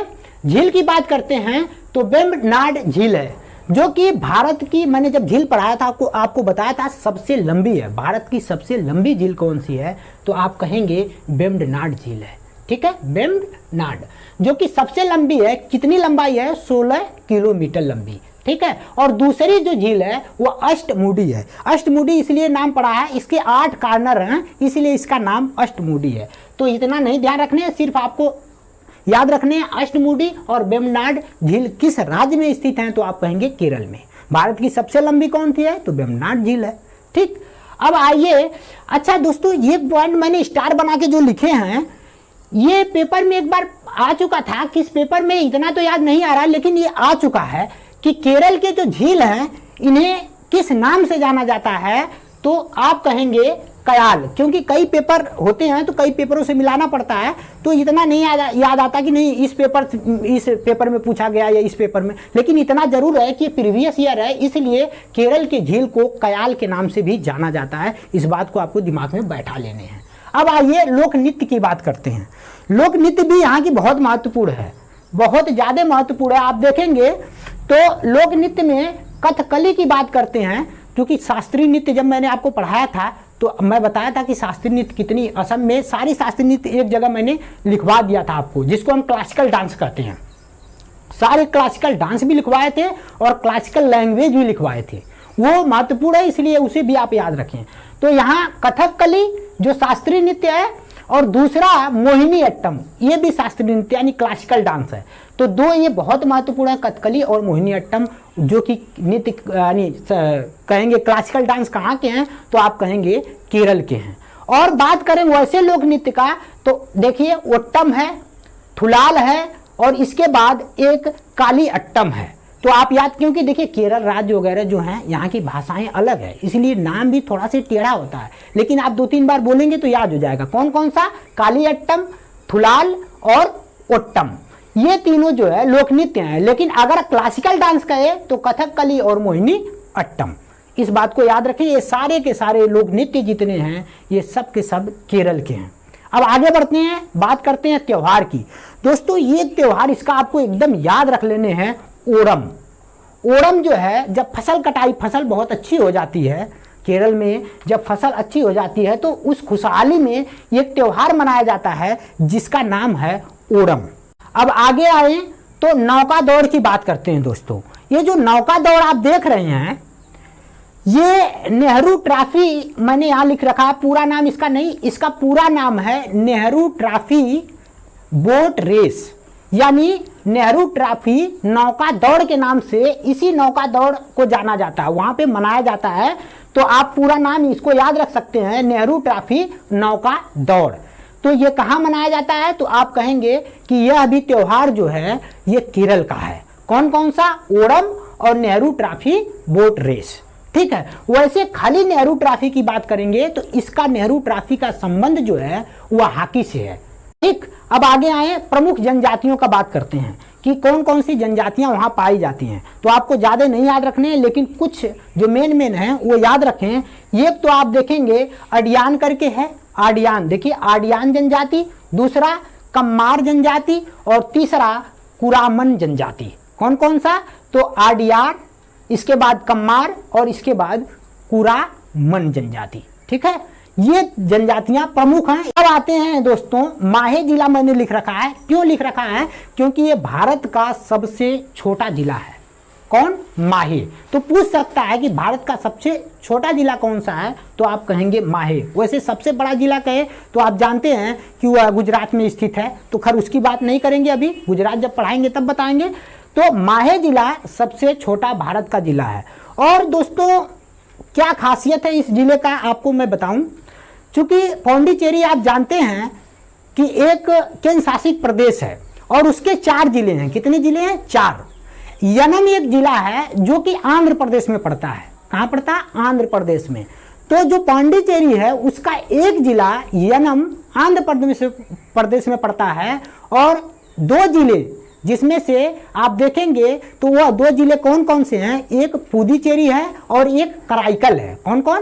पुदुचेरी और कराईकल, ये 2 जिले तमिलनाडु में पड़ते हैं। और जो इसका चौथा जिला माहे है ये पड़ता है केरल में।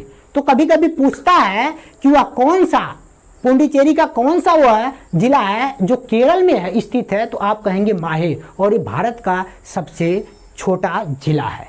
ठीक है, ये सारे डिटेल आपको याद रखने हैं। आइए, आदि शंकराचार्य के बारे में आप बहुत जानते होंगे क्योंकि आप चारों धाम का नाम सुने हैं, सब कुछ सुने हैं। आदि शंकराचार्य जी का नाम हर कोई जानता है। उनका जन्म स्थान भी आप देखेंगे तो केरल राज्य है, और केरल राज्य में वो कौन सा स्थान है? तो कालडी, कालडी करके एक स्थान है केरल में, वहां आदि शंकराचार्य का जन्म हुआ था। तो ये भी आप याद रख सकते हैं। अब बात करते हैं दोस्तों, आप विक्रम साराभाई अंतरिक्ष केंद्र जो है थुम्बा में स्थित है। ये आप देखेंगे तो थुम्बा स्थान है, पर जिला देखेंगे तो तिरुअनंतपुरम है।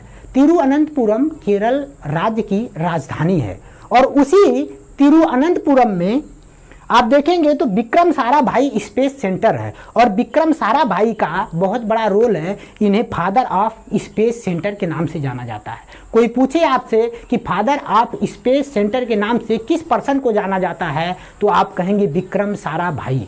और विक्रम साराभाई स्पेस सेंटर किस राज्य में स्थित है, तो आप कहेंगे केरल में। स्थान पूछ दे तो आप कहेंगे थुम्बा, और जिला पूछ दे तो तिरुअनंतपुरम। ठीक, अब आगे आइए बात करते हैं कालीकट बंदरगाह की। आप सुने होंगे कि जब एक यूरोपियन जो नाव लेकर चला था, यानी एक तरह से व्यापार के लिए, व्यापार के पर्पज से भारत आया था, क्योंकि आप जानते हैं इसे मसाला का भी राज्य कहा जाता है, मसालों का राज्य कहा जाता है। ये इलायची, काली मिर्च, इन सब के लिए बहुत प्रसिद्ध है ये राज्य केरल। तो जब वह यूरोप से बोट लेकर के चला, जिसको हम कह रहे हैं वास्को डिगामा, वास्को डिगामा का आप नाम सुने होंगे, जो कि 1498 में चला, तो 1497 में था, लेकिन जो भारत पहुंचा वो 1498 में पहुंचा। और किस बंदरगाह पे पहुंचा? तो कालीकट बंदरगाह, यानी केरल के कोझिकोड जिले में स्थित जो कालीकट बंदरगाह है, या आप देखेंगे तो कालीकट का ही नाम कोझिकोड अब पड़ गया है, तो इसलिए कंफ्यूज नहीं होने हैं। वहां पे स्थित एक पत्तन था जहां पे वास्को डिगामा 1498 में पहुंचता है। और दोस्तों ये 1498 में जब कालीकट बंदरगाह पर पहुंचा हो, तो वहां पे वहां के एक राजा थे, जमोरियन, नाम सुने होंगे आप। वह राजा जमोरियन इसका यानी वास्को डिगामा का स्वागत करते हैं, और उसे लेकर के फिर आगे जो प्रक्रिया होती है व्यापार करने का, वो सारा आप वो करता है। और यही जैसे आप देखेंगे तो इसी लालच में, यानी जो यूरोपियन है अपने देश को धीरे धीरे धीरे धीरे गुलाम भी बना लेते हैं। इसलिए आप इस बातों को ध्यान रखें कि ये जो कालीकट बंदरगाह है इंपॉर्टेंट है। 1498 में कौन आया था? वास्को डिगामा आया था। कहा जाता है कि यूरोप से भारत के लिए समुद्री मार्ग की खोज करने वाला पर्सन भी यही है। कौन? Vasco da Gama. तो ये सारी बातें दोस्तों बहुत ही महत्वपूर्ण हैं। आप देखेंगे तो ये एक राज्य में बहुत कुछ होता है, लेकिन बहुत ही चीज़ों को सोच समझ के छाट के लिखना पड़ता है, क्योंकि सारे डिटेल लिखने लगेंगे तो आप छोड़ के भागने लगेंगे, क्योंकि बहुत डिटेल है। इसलिए आप इन चीज़ों को याद रखें और आपसे रिक्वेस्ट है कि आप चैनल को शेयर, सब्सक्राइब और लाइक ज़रूर करें। और दोस्तों अब अगले लेक्चर में आपसे मुलाकात होगी, तब तक के लिए धन्यवाद। हेलो दोस्तों, आप सभी का स्टडी फायर क्लासेस में स्वागत है। दोस्तों, पिछले हफ्ते मैं केरल के राज्य दर्शन के बारे में पढ़ाया था। अब इस हफ्ते आपको मैं पढ़ाने जा रहा हूं मध्य प्रदेश का राज्य दर्शन। दोस्तों, ये राज्य दर्शन बहुत ही महत्वपूर्ण है, क्योंकि जब राज्य दर्शन की हम बात करते हैं तो कई सारी चीजें उस राज्य की हमें एक ही वीडियो में मिल जाती है। इसलिए आपको राज्य दर्शन पे जरूर ध्यान देने हैं। दोस्तों, एक्चुअली हम लोग इस समय कुछ व्यस्त हैं, कुछ जरूरी काम आ गया है, जिसकी वजह से आपको 2 वीडियो नहीं मिल पा रही है। तो कुछ दिनों तक, यानी 4 से 6 दिनों तक आपको एक वीडियो मिलेगी दिन में। बाकी फिर अपना रूटीन जैसे था 2 वीडियो का, वैसे आपको रेगुलर मिलता रहेगा। फिलहाल बात करते हैं मध्य प्रदेश के राज्य दर्शन पर। तो आइए देखिए, कुछ चीजें पहले कॉमन होती हैं, क्योंकि हर राज्य की वो होती हैं तो वो बताना जरूरी है। तो आइए बात करते हैं राजधानी। आप देखेंगे तो इसकी राजधानी मध्य प्रदेश की भोपाल है। तो राजधानी सबको जनरली याद रहता है, तो भोपाल याद रखें। मुख्यमंत्री शिवराज सिंह चौहान जी हैं, आप जानते हैं उनको, तो ये भी याद रखिए। मुख्यमंत्री गवर्नर जो है आनंदीबेन पटेल जी हैं, क्योंकि आप देखेंगे तो ये उत्तर प्रदेश की भी हैं और यहाँ की भी हैं, तो दोनों आप याद रखें। उसी तरह राज्यसभा सीट की बात करें तो 11, लोकसभा सीट 29 और विधानसभा सीट 230। तो आपको 11, 29, 230 याद रखने हैं। ये नंबर रट जाने चाहिए, 11, 29, 230, 11, 29, 230। तो 11, 29, 230 से क्या होगा, राज्यसभा सीट 11, लोकसभा सीट 29 और विधानसभा सीट 230। अब आइए, तो एक्चुअली निर्माण सबसे पहले किसी राज्य का बताना चाहिए, मैंने बाद में लिखे हैं, तो ऐसा कोई मतलब नहीं, आपको सिर्फ नॉलेज से मतलब है। तो जो निर्माण हुआ है इसका, यानी मध्य प्रदेश का, ये 1 नवंबर 1956 में इसका निर्माण हुआ है। कब? 1 नवंबर 1956। ठीक। बाकी आपको राजधानी भोपाल, मुख्यमंत्री Shivraj Singh Chouhan, governor Anandiben Patel, Rajya Sabha seat 11, Lok Sabha seat 29, Vidhan Sabha seat 230, ये सारी बात हो गई। अब बात करते हैं हाई कोर्ट। तो यहाँ का हाई कोर्ट दोस्तों जबलपुर में है, इसलिए बहुत लोग कंफ्यूज हो जाते हैं। आप भोपाल को न मारिएगा, क्योंकि यहाँ का जो हाई कोर्ट है वह जबलपुर में है, इस बात को याद रखना है। ठीक है। अब बात करते हैं, आप जबलपुर देखेंगे तो आप जानते हैं किस नदी के तट पर, क्योंकि नदी के तट जब मैं शहर पढ़ाया था तो आप जानते हैं कि किस नदी के तट पर स्थित है, तो वो भी याद रखना आपको। यहाँ के जो मुख्य न्यायाधीश हैं, देखिए जबलपुर हाई कोर्ट है, तो यहाँ के मुख्य न्यायाधीश कौन होंगे, तो आप कहेंगे मोहम्मद रफीक हैं। कौन है? मोहम्मद रफीक। तो याद रखना है मुख्य न्यायाधीश कौन है, मोहम्मद रफीक है। आगे आइए, राजपक्षी। हालांकि राजपक्षी वगैरह उतने इंपॉर्टेंट नहीं है, लेकिन आपको जानना है राजपक्षी, दूधराज या शाह बुलबुल। और उसी तरह राज्य पशु की बात करें, ठीक है, तो बारहसिंघा को याद रखें कि यह जो है बारहसिंघा यहाँ का क्या है, राज्य पशु है। ठीक। अब बात करते हैं दोस्तों, यूनेस्को में शामिल कुछ यहाँ के महत्वपूर्ण स्मारक हैं जो कि ऐतिहासिक दृष्टिकोण से बहुत महत्वपूर्ण है, उनको आपको याद रखना है। देखिए यूनेस्को की बात करें तो यूनेस्को के बारे में कुछ मैं बता दे रहा हूं डिटेल, थोड़ा सा आप सुन लें। यूनेस्को का जो मुख्यालय है वह पेरिस में है। यह फ्रांस की राजधानी है पेरिस, जिसके यानी पेरिस की बात करें तो सीन नदी के किनारे स्थित है, जहां पे आप सुने होंगे एफिल टावर वगैरह है, जो कि बहुत महत्वपूर्ण इतिहास के दृष्टिकोण से। तो यूनेस्को का मुख्यालय कहाँ है, तो मैंने बताया कि फ्रांस की राजधानी पेरिस में। और पेरिस किस नदी के किनारे है, तो सीन नदी के किनारे है। और वहां कौन सा टावर है, तो एफिल टावर है। अब देखिए यूनेस्को का फुल फॉर्म क्या है, United Nation Educational Scientific and Cultural Organization. ये आपको याद होना चाहिए। क्या? United Nation Educational Scientific and Cultural Organization, इसका फुल फॉर्म है यूनेस्को का। और इसकी स्थापना कब हुई है, तो इसकी स्थापना जो हुई है वह 1945 में हुई है। वैसे इसका सदस्य भारत कब बना है, तो आप देखेंगे तो इसका सदस्य भारत जब बना है तो वह टाइम है 1946। 1945 में इसकी स्थापना हुई, 1946 में भारत इसका सदस्य बन जाता है यूनेस्को का। और इस समय इसके तत्काल में आप देखेंगे तो आंद्रे अजोले करके एक पर्सन है, वह इसके अध्यक्ष हैं यूनेस्को के। हालांकि ये सब डिटेल मैं इसलिए बता दिया क्योंकि इंपॉर्टेंट है, आते हैं। आइए बात करते हैं यूनेस्को में शामिल स्मारक। तो खजुराहो की जब बात करते हैं दोस्तों, तो ये खजुराहो का मंदिर है जो कि बहुत इंपॉर्टेंट है। और खजुराहो का मंदिर की बात करते हैं तो इसको यूनेस्को में 1986 में 1986 में शामिल किया गया था। और यह जो मंदिर है इसका महत्व इसलिए भी बढ़ जाता है क्योंकि आप देखेंगे हिंदू धर्म, जैन धर्म और बौद्ध धर्म, ये तीनों का ये जो है कि यहाँ पे मूर्तियाँ यानी मंदिर मिलता है। और आप देखेंगे तो यह किस जो हमारा मध्य प्रदेश है, उस मध्य प्रदेश के छतरपुर जिले में खजुराहो पड़ता है। और निर्माण की बात करते हैं तो इसका निर्माण भी पूछ चुका है कि कौन करवाया है, तो चंदेल शासकों द्वारा करवाया गया है। चंदेल डायनेस्टी के बारे में आप जब मैं पढ़ाऊंगा इतिहास तो बताऊंगा, तो उसी चंदेल शासकों द्वारा खजुराहो के मंदिर का निर्माण कराया गया। इस बात को ध्यान रखिए। और इसका निर्माण जो है आप देखेंगे तो पंचायतन शैली, कहीं कहीं बेसर शैली मिलता है दोस्तों, लेकिन आपको याद रखना है कि जो पंचायतन शैली में इसका निर्माण हुआ है, ये भी आपको याद रखना है। ठीक है, आगे आइए तो बात करते हैं सांची का बौद्ध स्तूप। सांची का बौद्ध स्तूप आप जानते हैं अशोक द्वारा, यानी सम्राट अशोक द्वारा ये बनवाया गया था। और ये भी बहुत महत्वपूर्ण है दोस्तों। ये बौद्ध स्तूप जो है 1989 में यूनेस्को में शामिल किया गया। कब?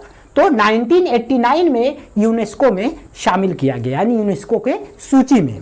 ठीक है, और ये रायसेन जिला में पड़ता है सांची का बौद्ध स्तूप। दोस्तों बौद्ध स्तूप बहुत इंपॉर्टेंट है। आप जानते हैं कि महात्मा बुद्ध के बारे में आप जानते हैं, उनका कई जगह स्तूप, आप जैसे बनारस में देखेंगे तो बनारस में भी धामेक स्तूप है, चौखंडी स्तूप है, इस तरह से स्तूप है। तो स्तूप जो मध्य प्रदेश में है वह सांची का स्तूप है और यह सबसे बड़ा है, इस बात को भी याद रखना। सबसे बड़ा मध्य प्रदेश में स्थित है, 1989 में यूनेस्को में शामिल हुआ और यह रायसेन जिला में है। निर्माण कौन कराया था? सम्राट अशोक। चंद्रगुप्त मौर्य का नाम आप सुने होंगे, उसका बेटा था बिंदुसार।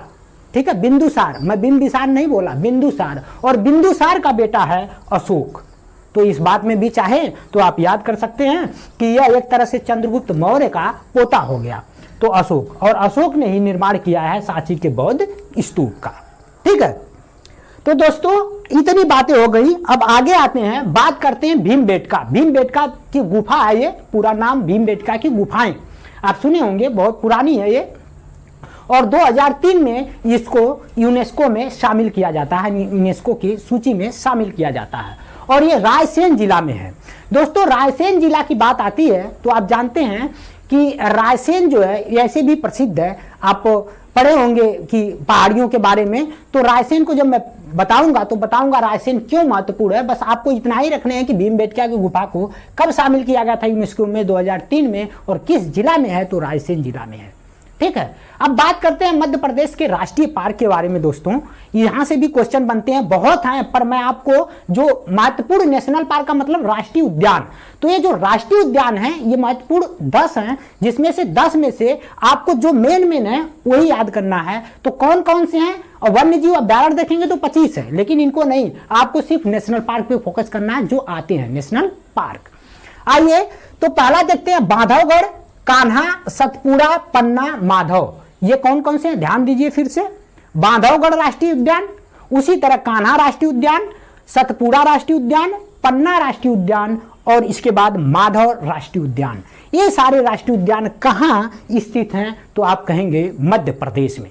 ठीक है दोस्तों, इन बातों को भी याद रखना है क्योंकि इनसे क्वेश्चन बने। कान्हा के बारे में बहुत बार आया है, पन्ना के बारे में आया है, बांधवगढ़ के बारे में। देखिए एक बांधवगढ़ है, एक बांदीपुर है। बांदीपुर कर्नाटक में राष्ट्रीय उद्यान है, लेकिन बांधवगढ़ मध्य प्रदेश में है। इस बात को आपको ध्यान रखना है। तो ये सारे राष्ट्रीय उद्यान आपको हो गए होंगे। अब आगे आ रहे हैं मध्य प्रदेश की जनजातियां। देखिए जनजाति के बारे में भी क्वेश्चन बनते हैं क्योंकि जनजाति भी क्या है, इंपॉर्टेंट है। तो आइए बात करते हैं गोंड। तो गोंड जनजाति का आप नाम सुने होंगे, क्योंकि काफी बड़ी मात्रा में गोंड जनजाति है, भील जनजाति, बैगा और कोल जनजाति, ये जनजातियां मध्य प्रदेश में पाई जाती हैं। अब देखिए बहुत लोग दिमाग में ये लगा लेंगे कि यार ये जनजातियां अदर भी तो राज्य में पाई जाती हैं, लेकिन जहां मुख्य रूप से पाई जाती हैं, ज्यादा मात्रा में पाई जाती हैं, हम उसी राज्य की मेन बात करते हैं। तो मध्य प्रदेश में गोंड, भील, बैगा और कोल ये जनजाति है। दोस्तों जो भील जनजाति है ये भारत की सबसे बड़ी जनजाति है। भारत की क्या है सबसे बड़ी जनजाति पूछे तो आप कहेंगे भील। और आप देखेंगे तो मध्य प्रदेश की भी बात करेंगे तो मध्य प्रदेश में भी सबसे ज्यादा जनसंख्या भील जनजाति की ही है। तो इस बात को भी आप याद रख सकते हैं। ठीक है दोस्तों, अब आइए बात करते हैं मध्य प्रदेश की नदियां। तो जब मध्य प्रदेश की नदियों के बारे में बात करते हैं तो आप देखेंगे नर्मदा, चंबल, बेतवा, सोन, तवा, छिप्रा, केन, टोंस, माही इत्यादि नदियां कई हैं, लेकिन आपको नर्मदा के बारे में याद रखना है। ठीक है, नर्मदा। और दूसरा चंबल जो कि बहुत ही इंपॉर्टेंट है, बेतवा भी इंपॉर्टेंट है, सोन नदी आप जानते हैं ये भी बहुत महत्वपूर्ण है, तवा और छिप्रा भी बहुत महत्वपूर्ण है क्योंकि छिप्रा नदी के तट पर ही उज्जैन बसा हुआ है जहां पे कुंभ मेला लगता है। केन, टोंस और माही इत्यादि नदियां हैं, क्योंकि माही को भी याद रखें क्योंकि माही एक ऐसी नदी है, आप जानते हैं कि भारत में एक रेखा है जिसको हम कर्क रेखा कहते हैं, उसको यह माही नदी 2 बार काटती है। मैं बताया था ना कि कर्क रेखा को 2 बार नदी कौन सी काटती है, माही। और बताया था जब मैं पढ़ा रहा था तो उस समय बताया था कि अगर भूमध्य रेखा कहे तो कांगो जायरे नदी 2 बार काटती है, और अगर मकर रेखा कहे तो उसको लिम्पोपो नदी 2 बार काटती है। इस बात को याद रखने हैं। ठीक है दोस्तों, एक बात और एक पॉइंट मैंने जो लिखा है विशेष करके क्योंकि लोग कंफ्यूज होते हैं, अमरकंटक की पहाड़ी जो मध्य प्रदेश में है, उस अमरकंटक की पहाड़ी से आप देखेंगे तो 3 नदियां निकलती हैं। आप देखेंगे तो जो नर्मदा नदी निकलती है वो चली आती है पश्चिम दिशा में, उसी तरह से पूर्व दिशा में चली जाती है सोन नदी, और एक नदी निकलती है इसी अमरकंटक से जोहिला नदी। इसको भी याद रखना है कि जोहिला नदी कहां से निकलती है, तो आप देखेंगे अमरकंटक से मात्र 10 किलोमीटर, यानी अमरकंटक जो है उसी के 10 किलोमीटर दूरी से जोहिला निकलती है, इसलिए इसका उद्गम स्थल भी अमरकंटक ही माना जाता है। तो आपको याद रखना है कि नर्मदा, सोन और जोहिला नदी ये निकलती हैं अमरकंटक से। ठीक है दोस्तों, ये सारी बातें हैं। अब आगे आते हैं, बढ़ते रहते हैं, क्योंकि दोस्तों ये राज्य में बहुत सारी डिटेल है, पर आपको वही दे रहा हूं जो जरूरी है, जिसको पढ़ना है। बाकी कुछ चीजें छूटेंगी तो मैं बोल दूंगा, आप उसको नोट डाउन कर सकते हैं। ठीक है दोस्तों, अब बात करते हैं मध्य प्रदेश के मंदिर के बारे में। तो मंदिर की जब बात करते हैं तो आप देखेंगे खजुराहो का मंदिर, जो कि मैंने बताया था चंदेल शासकों द्वारा बनवाया गया था, और ये यूनेस्को धरोहर में भी शामिल है। कंदरिया महादेव का मंदिर इसी खजुराहो के मंदिर में है, तो ये भी आप याद रखें। और दोस्तों एक है महाकालेश्वर ज्योतिर्लिंग मंदिर। वैसे आप देखेंगे तो भारत में टोटल जो है जो महाकालेश्वर ज्योतिर्लिंग मंदिर है टोटल 12 हैं, जिसमें से जो मध्य प्रदेश में है उसको आपको याद रखना है कि जो ज्योतिर्लिंग मंदिर में 12 हैं उसमें से महाकालेश्वर ज्योतिर्लिंग मंदिर उज्जैन में है, यानी उज्जैन का मतलब मध्य प्रदेश के उज्जैन शहर में। इस बात को आपको याद रखना है। और उज्जैन आप जानते हैं छिप्रा नदी के तट पर है, और यहाँ कुंभ मेला भी लगता है, और यहाँ की जनसंख्या भी बहुत अच्छी खासी है, इसलिए आपको उज्जैन याद हो जाना चाहिए। अब आगे बढ़ते हैं प्रमुख व्यक्ति। दोस्तों प्रमुख व्यक्तियों में आप देखेंगे तो बहुत हैं वहाँ के लोग, कई गायक भी हैं और कई लोग हैं, जैसे जो किशोर दा हैं, ये लोग भी वहाँ के ही रहने वाले हैं, लेकिन मैं सबको नहीं बता रहा हूँ क्योंकि पेपर में इन लोगों से क्वेश्चन बनते नहीं, तो जिनसे बन सकते हैं या बने हैं उन्हीं पर बात किया जाएगा। तो आइए बात करते हैं पहला डॉक्टर BR अम्बेडकर जी का, क्योंकि इनसे तो पेपर में ये समझिए कि तय ही है क्वेश्चन बनना, इसलिए इनके बारे में हम बताएंगे कि क्या क्या पढ़ना है। इनका जन्म आप जानते हैं 14 अप्रैल 1891 में हुआ था। किनका? डॉक्टर BR अम्बेडकर जी का। ठीक है दोस्तों, और आप देखेंगे तो इनको जो भारत रत्न मिला है वह 1990 में भारत रत्न मिला है। इन्हीं के साथ में एक पर्सन और थे साउथ अफ्रीका के, आप जानते हैं उनको, वहां के गांधी के रूप में जाने जाते हैं, तो उन्हें भी मिला था। फिलहाल आपको क्या ध्यान रखना है कि 1990 में बाबा साहेब BR अम्बेडकर जी को भारत रत्न मिला था। ठीक, और जन्म 14 अप्रैल 1891। अब बात करते हैं जो प्रारूप समिति बनी थी, उस प्रारूप समिति के ये अध्यक्ष थे। ये क्वेश्चन बन चुका है, इसलिए आपको याद रखना है कि B.R. अम्बेडकर जी प्रारूप समिति के अध्यक्ष भी रहे हैं। दोस्तों उनकी पुस्तकें, वैसे पुस्तकें आप पढ़ेंगे तो कई पुस्तकें उनकी हैं, लेकिन एक दो पुस्तकें जो आ चुकी हैं उन पर हम लोग बात करेंगे। जातियों का अंत, यानी इसका ऐसे तो नहीं आया है जातियों का अंत, ये इंग्लिश में पूछता है पुस्तक, तो इंग्लिश में है एनिहिलेशन ऑफ कास्ट। तो ये पूछेगा कि ये किसकी पुस्तक है एनिहिलेशन ऑफ कास्ट, तो एनिहिलेशन ऑफ कास्ट पुस्तक है B.R. अम्बेडकर जी का। और उसी तरह से पाकिस्तान पर विचार, इसका भी इंग्लिश में आता है थॉट्स ऑन पाकिस्तान। तो पाकिस्तान पर विचार यानी थॉट्स ऑन पाकिस्तान पुस्तक किसके द्वारा लिखा गया है, तो आप कहेंगे B.R. अम्बेडकर जी के द्वारा। उसी तरह से बात करते हैं मूल नायक, एक साप्ताहिक पत्रिका है जो किनकी है, तो आप कहेंगे मूल नायक साप्ताहिक पत्रिका ये B.R. अम्बेडकर जी का ही है। आगे बात करते हैं, एक पार्टी इनकी है जो कि बड़ी प्रसिद्ध पार्टी है, इससे भी आ चुका है कि B.R. अम्बेडकर जी से रिलेटेड कौन सी पार्टी है, तो आप कहेंगे इंडिपेंडेंट लेबर पार्टी। कौन सा? Independent labour party. इस बात को भी आपको याद रखने हैं। अब दोस्तों बात करते हैं दूसरे पर्सन जो यहाँ के प्रसिद्ध हैं। देखिए बाबा साहेब की अगर बात करेंगे ना तो आप दिन भर करते रह जाइए, बहुत कुछ है उनके बारे में, पर आपको उतना, अब राज्य दर्शन पढ़ा रहा हूं 30 मिनट में सब बताने हैं, तो ये डिटेलें जो जरूरी हैं वो मैंने बता दिया। और इनका आप देखेंगे हर टीचर इनका एक स्टेटमेंट हमेशा बोलता रहता है, शिक्षा वह सेनी का दूध है जो जितना पिएगा उतना दहाड़ेगा। इसलिए दोस्तों यह स्टेटमेंट भी B.R. अम्बेडकर जी का ही है। तो आइए बात करते हैं अब कि हम दूसरे पर्सन जो तानसेन है, तानसेन की बात करते हैं। तो जो तानसेन है दोस्तों ये भी बहुत महत्वपूर्ण है। इनका वास्तविक नाम रामतनु पांडे है। क्या? रामतनु पांडे। ये तानसेन अकबर के दरबार में रहते थे और अकबर ने इन्हें एक उपाधि दी थी, मियाँ की उपाधि। और आप देखेंगे तो तानसेन एक बहुत प्रसिद्ध कलाकार थे ध्रुपद गायन के। ध्रुपद गायन के कहा जाता है कि बहुत अच्छा, अगर पूछता है पेपर में कि ध्रुपद गायन के अच्छे कलाकार कौन थे जो अकबर के दरबार में रहते थे, तो आप कहेंगे वह है तानसेन, जो कि मध्य प्रदेश के ही रहने वाले हैं।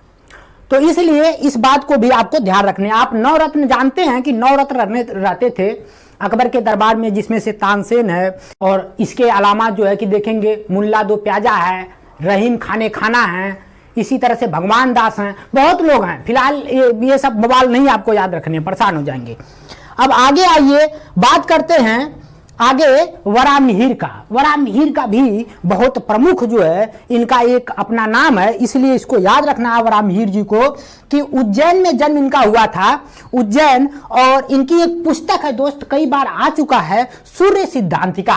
तो बस ऐसे एक वन लाइनर में क्वेश्चन बन जाते हैं कि सूर्य सिद्धांतिका किसकी पुस्तक है, तो आप कहेंगे वरामिहिर का। मैं बताऊंगा अभी कि वरामिहिर किसके दरबार में रहते थे, कैसे रहते थे, आगे मैं बताऊंगा। फिलहाल ये बातें आपको याद रखना है। अब चलते हैं आगे बढ़ते हैं, कालिदास जी की बात करते हैं। कालिदास देखिए कितनी प्रमुख व्यक्ति जो है मध्य प्रदेश से रिलेटेड हैं, और वो भी मैंने छाट काट के लिखे हैं, नहीं तो बहुत अच्छे पर्सन मिल जाएंगे आपको। तो बात करते हैं कालिदास की। तो कालिदास जो है इनकी ये भी मध्य प्रदेश से रिलेटेड हैं, और इनका जो पुस्तक है वो अभिज्ञान शाकुंतलम, मालविका मित्रम, ये तो आपको रटा होगा क्योंकि ये पुस्तकें कई बार पूछी जाती है। अभिज्ञान शाकुंतलम, मालविका मित्रम, ये दोनों आप देखेंगे तो नाटक हैं, और ये दोनों महाकाव्य हैं। आप देखेंगे ये दोनों तो हो गए नाटक ये वाले, और ये महाकाव्य है जिसमें रघुवंशम और कुमार संभवम है। उसी तरह से मेघदूतम और ऋतु संहार, तो ये भी आप याद रख सकते हैं कि तो कौन कौन सी है, तो मेघदूत, ऋतु संहार। लेकिन आपको ऐसे क्योंकि डिफरेंस करके नहीं पूछता तो आपको चारों याद रखने हैं, 5 और 6 जितने हैं। अभिज्ञान शाकुंतलम, मालविका मित्रम, रघुवंशम, कुमार संभवम, इसके बाद मेघदूतम, ऋतु संहार। ठीक है, ये चीजों को याद रखना है। अब बात करते हैं दोस्तों, क्योंकि मैंने आपसे बताया था, क्योंकि ये कई बार पूछता है और हम कंफ्यूज हो जाते हैं। एक मैंने सेंटेंस यहाँ लिखा है, इसको आपको ध्यान रखना है। ये शब्द बड़ा ही अच्छा शब्द है, अचानक, क्योंकि आप हमेशा बोलते रहते अपने जीवन में, अरे यार अचानक एक काम पड़ गया, अरे यार मैं तो अचानक गिर गया। तो अचानक शब्द आपको याद रखना है, इससे आपको बड़ा मदद मिलेगी। क्या? देखिए, अ का मतलब अश्वघोष, च का मतलब चरक, न का मतलब नागा अर्जुन। ये 3 पर्सन जो है पूछता है किसके दरबार में रहते थे, तो आपको बताना है राजा कनिष्क के दरबार में रहते थे। कनिष्क का नाम तो आपने सुना होगा।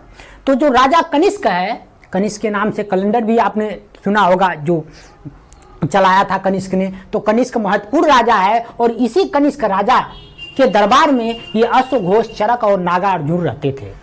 दोस्तों आपने ये भी सुना होगा कि नागा अर्जुन जो हैं इनको भारत का आइंस्टीन कहा जाता है। आप सोचते होंगे कि भारत का आइंस्टीन क्यों कहा जाता है। देखेंगे तो भारत का आइंस्टीन इसलिए कहा जाता है क्योंकि आइंस्टीन जो है, मेन आइंस्टीन, उन्होंने सापेक्षता के सिद्धांत को बताया था। और सापेक्षता के सिद्धांत को बताने की वजह से, देखिए सापेक्षता के सिद्धांत को कौन बताया था? आइंस्टीन साहब। लेकिन नागा अर्जुन साहब उनसे पहले ही बता चुके हैं। तो अपने भारतीय भी कमाल के रहे हैं, इस बात को आपको ध्यान रखना है। इनकी एक पुस्तक है माध्यमिक सूत्र। क्या नाम है? माध्यमिक सूत्र। और उस माध्यमिक सूत्र में नागा अर्जुन ने सापेक्षता को सिद्धांत को पहले ही बता दिया था। इसीलिए हमारे नागा अर्जुन को कहा जाता है भारत का आइंस्टीन। ठीक है, तो भारत का आइंस्टीन उपाधि क्यों दी गई है? क्योंकि इन्होंने सापेक्षता के सिद्धांत को आइंस्टीन से पहले ही बता दिया था। किस पुस्तक में? तो आप कहेंगे माध्यमिक सूत्र में। ठीक है दोस्तों, अच्छा ये बातें याद होनी चाहिए। अचानक अश्वघोष, चरक, नागा अर्जुन। अचानक अश्वघोष, चरक, नागा अर्जुन किसके दरबार में रहते थे? राजा कनिष्क के दरबार में रहते थे। अब बात करते हैं दोस्तों, एक राजा और है जिसको विक्रमादित्य की उपाधि थी, चंद्रगुप्त द्वितीय। इससे भी क्वेश्चन कई बार पूछ चुके हैं। तो मैंने कहा कि छोटे छोटे जो शब्द हैं ये मैं बता दूं, क्योंकि कालिदास आ गए थे, वराहमिहिर आ गए थे, तो बतानी मेरी मजबूरी थी कि इनके बारे में बताना भी जरूरी है। तो दोस्तों बात करते हैं चंद्रगुप्त द्वितीय, या जिसका उपाधि क्या है? विक्रमादित्य। तो विक्रमादित्य का ये या चंद्रगुप्त द्वितीय का ये बात एक ही है। इनके दरबार में कौन कौन रहता था? तो आपको याद रखना है कालिदास, वराहमिहिर, धन्वंतरी और छपड़क। ये पर्सन यानी कालिदास, वराहमिहिर, धन्वंतरी और छपड़क किसके दरबार में रहते थे? तो आप कहेंगे चंद्रगुप्त द्वितीय या विक्रमादित्य के। ठीक है, तो कालिदास, वराहमिहिर, धन्वंतरी और छपड़क ये किसके दरबार में रहते थे? तो चंद्रगुप्त द्वितीय यानी विक्रमादित्य के दरबार में। ठीक है, अब आगे आइए बात करते हैं प्रमुख व्यक्तियों में। अब एक आ गई लता मंगेशकर जी। ये इनको आप जानते हैं कि लता मंगेशकर कितनी इंपॉर्टेंट है। आप देखेंगे तो इनका जन्म जो है 1929 में इंदौर में हुआ था और इन्हें भारत रत्न भी मिल चुका है 2001 में। वैसे दोस्तों एक बार क्वेश्चन बना था कि वह भारत की कौन सी गायिका हैं जिन्हें सबसे पहले भारत रत्न मिला है। तो बहुत लोग सोचते हैं कि लता मंगेशकर जी हैं, लेकिन ऐसा नहीं है। ये जो है आप सुने होंगे एक नाम सुब्बा लक्ष्मी जी का, उनको सबसे पहले मिला था। ठीक है, गायिका के क्षेत्र में। और इनकी जो उपाधि है, इनको कई नाम से भी जाना जाता है, लेकिन एक कम से कम आप याद रखें, क्वीन ऑफ मेलोडी के नाम से इनको जाना जाता है लता मंगेशकर जी को। ये आप जानते हैं कि कितना अच्छा अच्छा गाना इन्होंने जो है गाए हैं और कई गाने जो है कि आपके जेहन में भी होगा इनका। ठीक है, तो आइए अब बात करते हैं नीचे। तो पहले मुख्यमंत्री की बात कर लेते हैं मध्य प्रदेश के। तो पहले मुख्यमंत्री रविशंकर शुक्ला जी रहे हैं। ठीक है, रविशंकर शुक्ला। और अब राज्यपाल की बात करेंगे तो पहले राज्यपाल जो है मध्य प्रदेश के वो पट्टाभी सीतारमैया जी रहे हैं। देखिए पट्टाभी सीतारमैया जी बहुत महत्वपूर्ण है इतिहास के दृष्टिकोण से।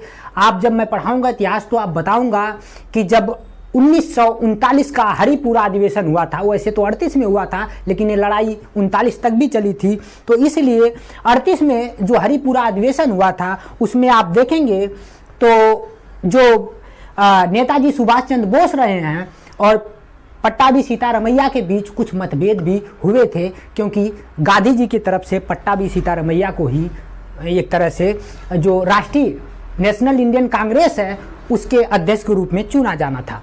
तो इसलिए ये चीज़ें मैं बताऊंगा जब पढ़ाऊंगा इतिहास तब, हालांकि आप थोड़ा सुने रहेंगे तो आपको हो सकता है ध्यान में रहे। अब बात करते हैं अटल बिहारी वाजपेयी जी का। दोस्तों अटल बिहारी वाजपेयी भी बहुत ही महत्वपूर्ण पर्सन हैं। आप जानते हैं कि आज के ज़माने में अटल बिहारी वाजपेयी जी के जैसे पर्सन होना बहुत मुश्किल है, इसलिए इनको भी आप याद रखें, ये बहुत ही महत्वपूर्ण पर्सन है। और यह ग्वालियर 25 दिसंबर को यानी 25 दिसंबर 1926 में आदरणीय अटल बिहारी वाजपेयी जी का जन्म हुआ था। और अटल बिहारी वाजपेयी की जब बात करते हैं तो देखिए 25 दिसंबर, तो 25 दिसंबर को सुशासन दिवस भी मनाया जाता है। इस बात को भी आप याद रख सकते हैं इन्हीं के जन्म दिवस के रूप में, ठीक है।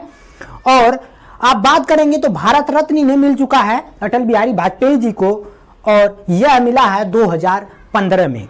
और इनकी कविताएं हैं दोस्तों, कविता है मेरी 51 कविताएं के नाम से इनकी एक कविता है, मेरी 51 कविताएं।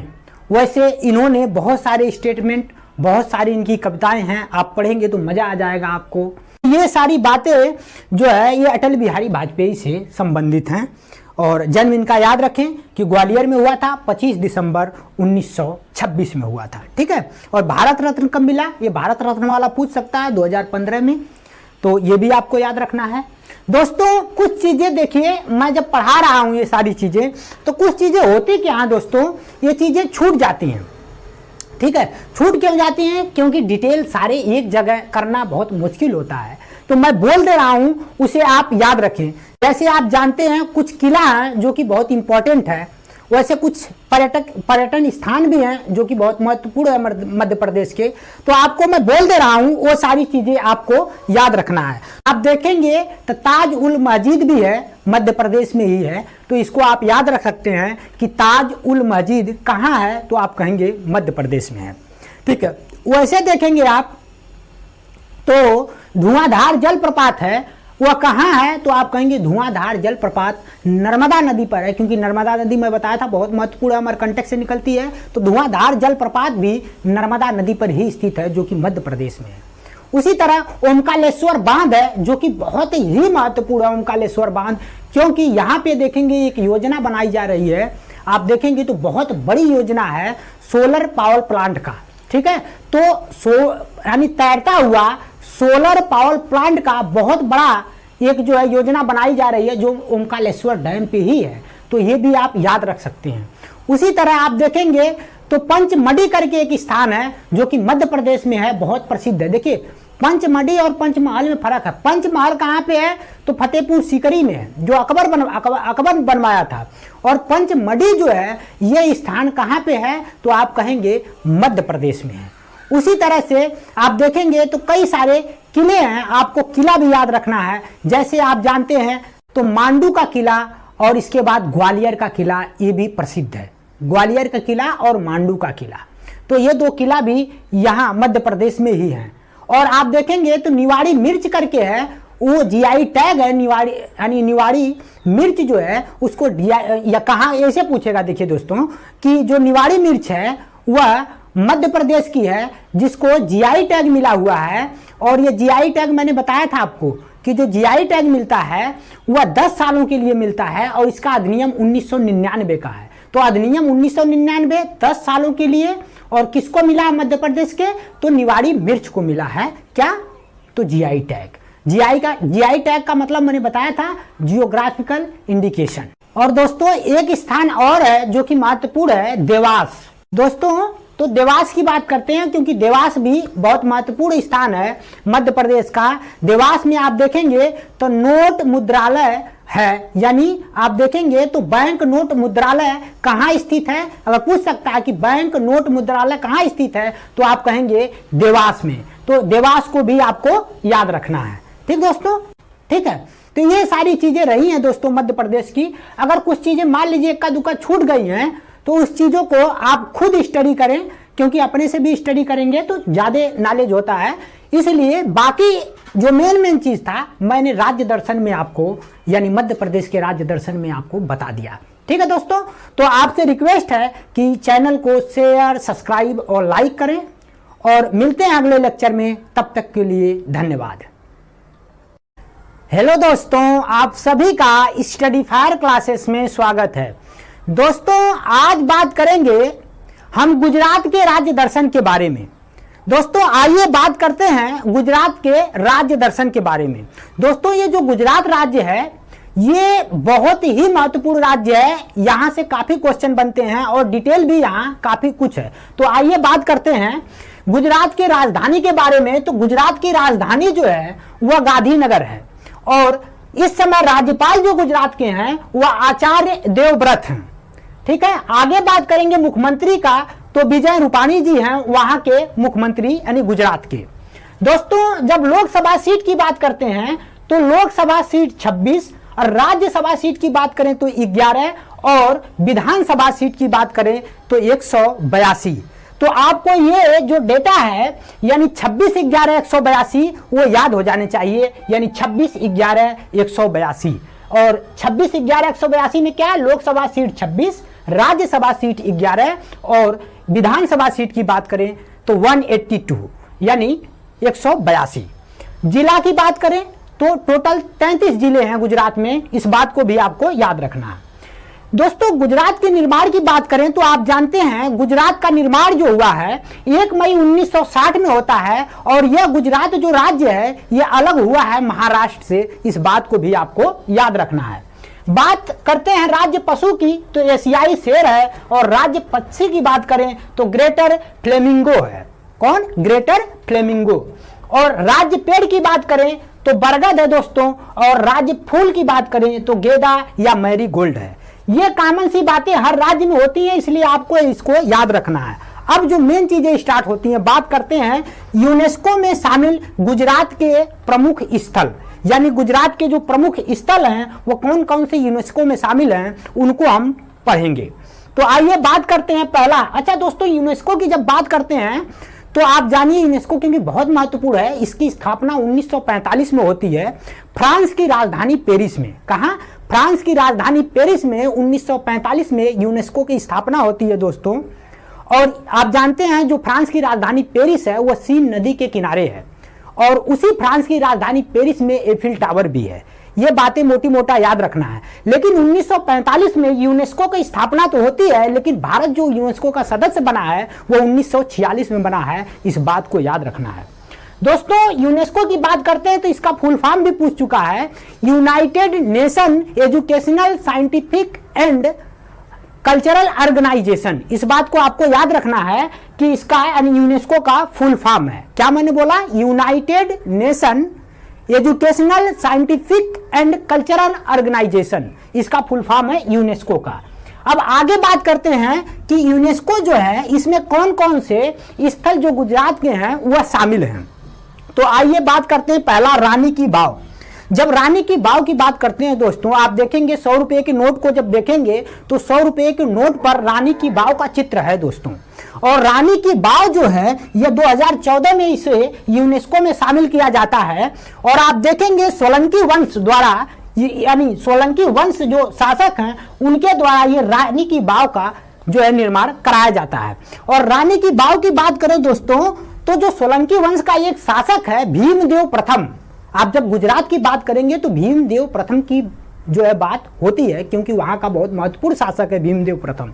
तो भीमदेव प्रथम के द्वारा रानी की वाव का निर्माण कराया जाता है। ये आप देखेंगे तो एक तरह का कुआं है, आप देखेंगे तो कुआं है और उसी को रानी की वाव का जो है नाम दिया गया क्योंकि ये रहस्यमयी है, इसलिए इसको यूनेस्को में 2014 में शामिल किया गया है। अब बात करते हैं दोस्तों अहमदाबाद, वहां की एक सिटी जो कि बहुत महत्वपूर्ण है अहमदाबाद। अहमदाबाद को 2017 में यूनेस्को में शामिल किया जाता है। दोस्तों ये भारत की पहली सिटी है जो कि यूनेस्को में शामिल किया गया। वैसे आप देखेंगे तो जयपुर भी है, लेकिन यानी अहमदाबाद भारत की पहली सिटी है जिसे यूनेस्को में क्या किया गया, शामिल किया गया है। इस बात को आपको याद रखना है। अब कब? 2017 में। आगे बात करेंगे दोस्तों, ये चंपानेर पावागढ़ पार्क है, ये एक आर्कियोलॉजिकल पार्क है दोस्तों। इसे भी 2004 में शामिल किया गया है, किसमें? यूनेस्को में। तो ये तीन चीजें आपको याद रखना है, रानी की वाव, अहमदाबाद शहर और चंपानेर पावागढ़ पार्क जो कि एक आर्कियोलॉजिकल पार्क है। इन तीनों को किसमें शामिल किया गया है? यूनेस्को विश्व धरोहर में शामिल किया गया है। ठीक है दोस्तों, अब बढ़ते हैं आगे। आइए बात करते हैं बहुत महत्वपूर्ण चीजों का। जब हम बात करेंगे प्रमुख झील की, कहां की प्रमुख झील? तो आप बात करेंगे गुजरात की प्रमुख झीलों के बारे में। दोस्तों सबसे जो पुरानी झील बहुत महत्वपूर्ण है इतिहास के दृष्टिकोण से। जब आप वैसे तो वनडे एग्जाम में नॉर्मली पूछ लेता है इस झील के बारे में, लेकिन जब पीसीएस वगैरह के पेपर होते हैं तो उसमें इस झील के बारे में जो शासक बनवाए हैं उनका नाम भी आता है। इसलिए बात करते हैं सबसे पहले प्रमुख झील में सुदर्शन झील का। तो दोस्तों जो सुदर्शन झील है यह जो गिरनाल है, देखिए गिर पहाड़ी भी है और वहां का जो आसपास का एरिया है वहां जो गिरनाल नाम है, गिरनाल के सौराष्ट्र में स्थित है सुदर्शन झील। ठीक है, कहाँ है? गिरनाल के सौराष्ट्र में कहाँ स्थित, कौन सी झील स्थित है? सुदर्शन झील। दोस्तों ये पूछता है कि इस सुदर्शन झील का जिक्र कहाँ है। जो सुदर्शन झील है उसका जिक्र रुद्रदामन के जूनागढ़ अभिलेख में है। तो आपसे पूछ सकता है कि जो सुदर्शन झील है इसका उल्लेख कहाँ मिलता है, तो आप कहेंगे रुद्रदामन के जूनागढ़ अभिलेख में। कहाँ? जूनागढ़ अभिलेख में। इस बात को याद रखना है। अब दोस्तों बात करते हैं कि ये जूनागढ़ अभिलेख है जो रुद्रदामन का, उसमें तो उल्लेख मिलता है सुदर्शन झील का। अब बात करेंगे कि इस सुदर्शन झील को आखिरकार बनवाया कौन है। तो दोस्तों चंद्रगुप्त मौर्य का नाम आपने सुना होगा। दोस्तों वही चंद्रगुप्त मौर्य है जिसकी शादी आप देखेंगे तो हेलेना से होता है। हेलेना है कौन? तो आप देखेंगे सेल्यूकस निकेटर की पुत्री है हेलेना, जिससे इसका हेलेना कहीं कहीं चेलना भी नाम मिलता है। इसलिए कंफ्यूज नहीं होना, चाहे हेलेना हो चाहे चेलना हो, नाम दोनों है। ठीक है दोस्तों, तो इसलिए जो हेलेना है उससे चंद्रगुप्त मौर्य की शादी होती है और किसकी पुत्री है? तो वह पुत्री है सेल्यूकस निकेटर की। दोस्तों चंद्रगुप्त मौर्य का परिचय आपको क्या बताऊं, क्योंकि चंद्रगुप्त मौर्य का प्रधानमंत्री ही आप जानते हैं चाणक्य रहता है। और चाणक्य जो है उसका दूसरा नाम आप जानते हैं विष्णुगुप्त है। और चाणक्य जो जिसको हम विष्णुगुप्त कर रहे हैं, या विष्णुगुप्त के साथ साथ चाणक्य का तीसरा नाम भी है। आप देखेंगे एक तो विष्णुगुप्त हो गया, एक चाणक्य हो गया और एक कौटिल्य भी उसका नाम मिलता है। दोस्तों कौटिल्य के अलावा अगर देखेंगे तो उसका चौथा नाम यानी उपाधि के रूप में है, आप देखेंगे तो उसे भारत का मैकियावेली भी कहा जाता है। क्या कहा जाता है? भारत का मैकियावेली। इसलिए बहुत सारे नाम हैं। क्यों मैं ऐसा बता रहा हूं? क्योंकि प्रसिद्ध है वह व्यक्ति और उससे को रिलेट करूंगा चंद्रगुप्त मौर्य के तो बड़े आसानी से आप जान जाएंगे। वैसे चंद्रगुप्त मौर्य का बेटा आप जानते हैं बिंदुसार है और बिंदुसार का बेटा अशोक होता है। तो अशोक का जिक्र आगे है इसलिए बताना भी जरूरी था। अब बात करते हैं कि चंद्रगुप्त जो मौर्य है उसका प्रांतीय शासक पुष्पगुप्त रहता है। क्या रहता है? प्रांतीय शासक पुष्पगुप्त, जिसको हम गवर्नर कहते हैं। यानी चंद्रगुप्त मौर्य का गवर्नर पुष्पगुप्त है और इसी पुष्पगुप्त ने सुदर्शन झील को बनवाया है। समझ रहे हैं? तो पुष्यगुप्त जो है आपको याद रखना है कि जो पुष्यगुप्त है ये किसका जो है कि एक प्रांतीय शासक है, तो आप कहेंगे चंद्रगुप्त मौर्य का। और यही पुष्यगुप्त जो है सुदर्शन झील का निर्माण करवाया है। दोस्तों वैसे क्या होता है, कभी कभी ऐसे पूछ देगा कि सुदर्शन झील का निर्माण कौन करवाया है, तो कभी कभी डायरेक्ट दे देता है चंद्रगुप्त मौर्य। देखिए चंद्रगुप्त मौर्य के कहने पर ही प्रांतीय शासक वहां का जो पुष्यगुप्त है उसने निर्माण कराया। तो कभी कभी इसका नाम और कभी कभी इसका नाम भी दे देगा। तो आपको ध्यान रखना है कि ऑप्शन के अकॉर्डिंग आपको जो दिया हो ऑप्शन में उस पर ट्रिक लगा देने हैं। आगे बात करते हैं अशोक का। दोस्तों अशोक का नाम भी जुड़ा हुआ है सुदर्शन झील से। क्यों? क्योंकि बाद में जब अशोक आता है, अशोक जो है चंद्रगुप्त मौर्य का पोता है। मैंने बताया कि बिंदुसार के बाद अशोक पैदा होता है, यानी बिंदुसार का लड़का है अशोक। तो जो अशोक है वो चंद्रगुप्त मौर्य का पोता है और यह अशोक जो है इसी सुदर्शन झील में सिंचाई के लिए नहर निकालता है। तो पूछता है कि जो सुदर्शन झील है उसमें से नहर का निर्माण कौन करवाया था, तो आप कहेंगे अशोक। और लेकिन अशोक के कहने पर कौन करवाया था? तुषास्प। तो याद रखना है कि वहां का प्रांतीय शासक या गवर्नर था तुषास्प, जो कि सुदर्शन झील का निर्माण कराता है। तो अशोक भी मिल सकता है आपको या तुषास्प भी मिल सकता है, तो दोनों को आपको याद रखना है। ठीक दोस्तों, अब आगे बढ़ते हैं, बात करते हैं रुद्रदामन का। ये रुद्रदामन जो है दोस्तों ये शक शासक है। कैसा शासक है? शक शासक। और ये जो रुद्रदामन शक शासक है इसका प्रांतीय शासक यानी हम कहें कि गवर्नर होता है सुविशाख। और सुविशाख को कह करके रुद्रदामन जो है उसका पुनः निर्माण करवाता है। पुनः निर्माण क्यों करवाता है? क्योंकि एक बार बाढ़ आ जाती है और सुदर्शन झील की जो मेड़े हैं वो टूट जाती हैं, और जब टूट जाती हैं तो जब ये रुद्रदामन यानी शक शासक आता है तो अपने जो प्रांतीय शासक होता है उससे कह करके सुदर्शन झील का पुनः निर्माण करवाता है। तो कभी कभी आएगा पुनः निर्माण किसने करवाया, तो सुविशाख भी आ सकता है और रुद्रदामन आ सकता है, क्योंकि रुद्रदामन के कहने पर यह किया है तो इसका नाम आ सकता है या तो इसका नाम आ सकता है। इस बात को आपको याद रखना है। आगे बात करते हैं दोस्तों स्कंदगुप्त का। यह स्कंदगुप्त गुप्त शासक है। तो गुप्त शासकों का जब राज आता है तो गुप्त शासक भी जो है यानी गुप्त शासक में जो स्कंदगुप्त है वह अपने प्रांतीय शासक को आदेश देता है यानी परदत्त को कि यानी ये जो सुदर्शन झील टूटी फूटी है उसके निर्माण के लिए दोबारा जो है आदेश देता है। कौन? स्कंदगुप्त। लेकिन ये जो परदत्त है ये अपने बेटा यानी परदत्त का जो बेटा होता है चक्रपालित, उस चक्रपालित से कहता है निर्माण करवाने के लिए यानी दोबारा, जिसको हम बोलते हैं कि मरम्मत करना। तो मरम्मत जो है चक्रपालित फिर से सुदर्शन झील का करवाता है।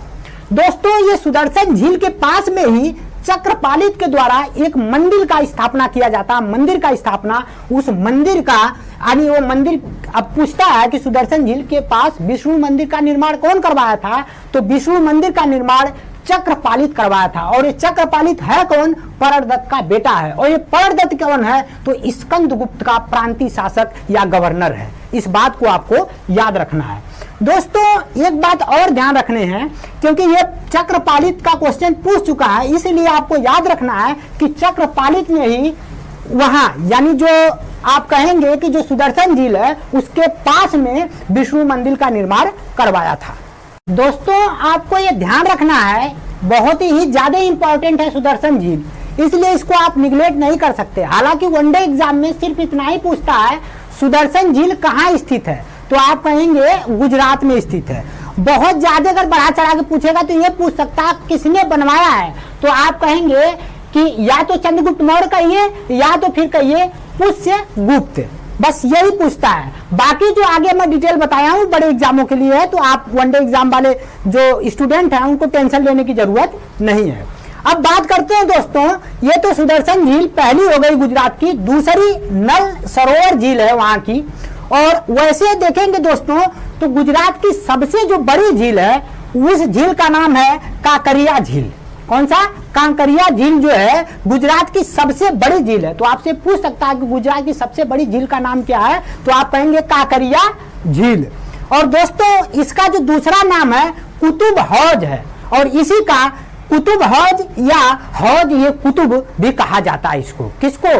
तो आप कहेंगे कांकरिया झील को। क्या कहा जाता है? कुतुब हौज या हौज ये कुतुब।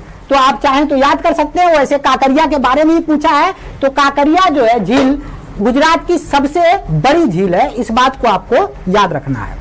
दोस्तों एक्चुअली यहाँ जो है थोड़ी आवाज हो सकता है हल्का फुल्का डिस्टर्ब, क्योंकि यहाँ बारिश हो रही है, तो मैं बारिश हो रही है यहाँ और लेक्चर शूट कर रहा हूँ, इसलिए थोड़ा मोड़ा अगर डिस्टर्बेंस होगा तो उसको आप कंप्रोमाइज जरूर करिएगा।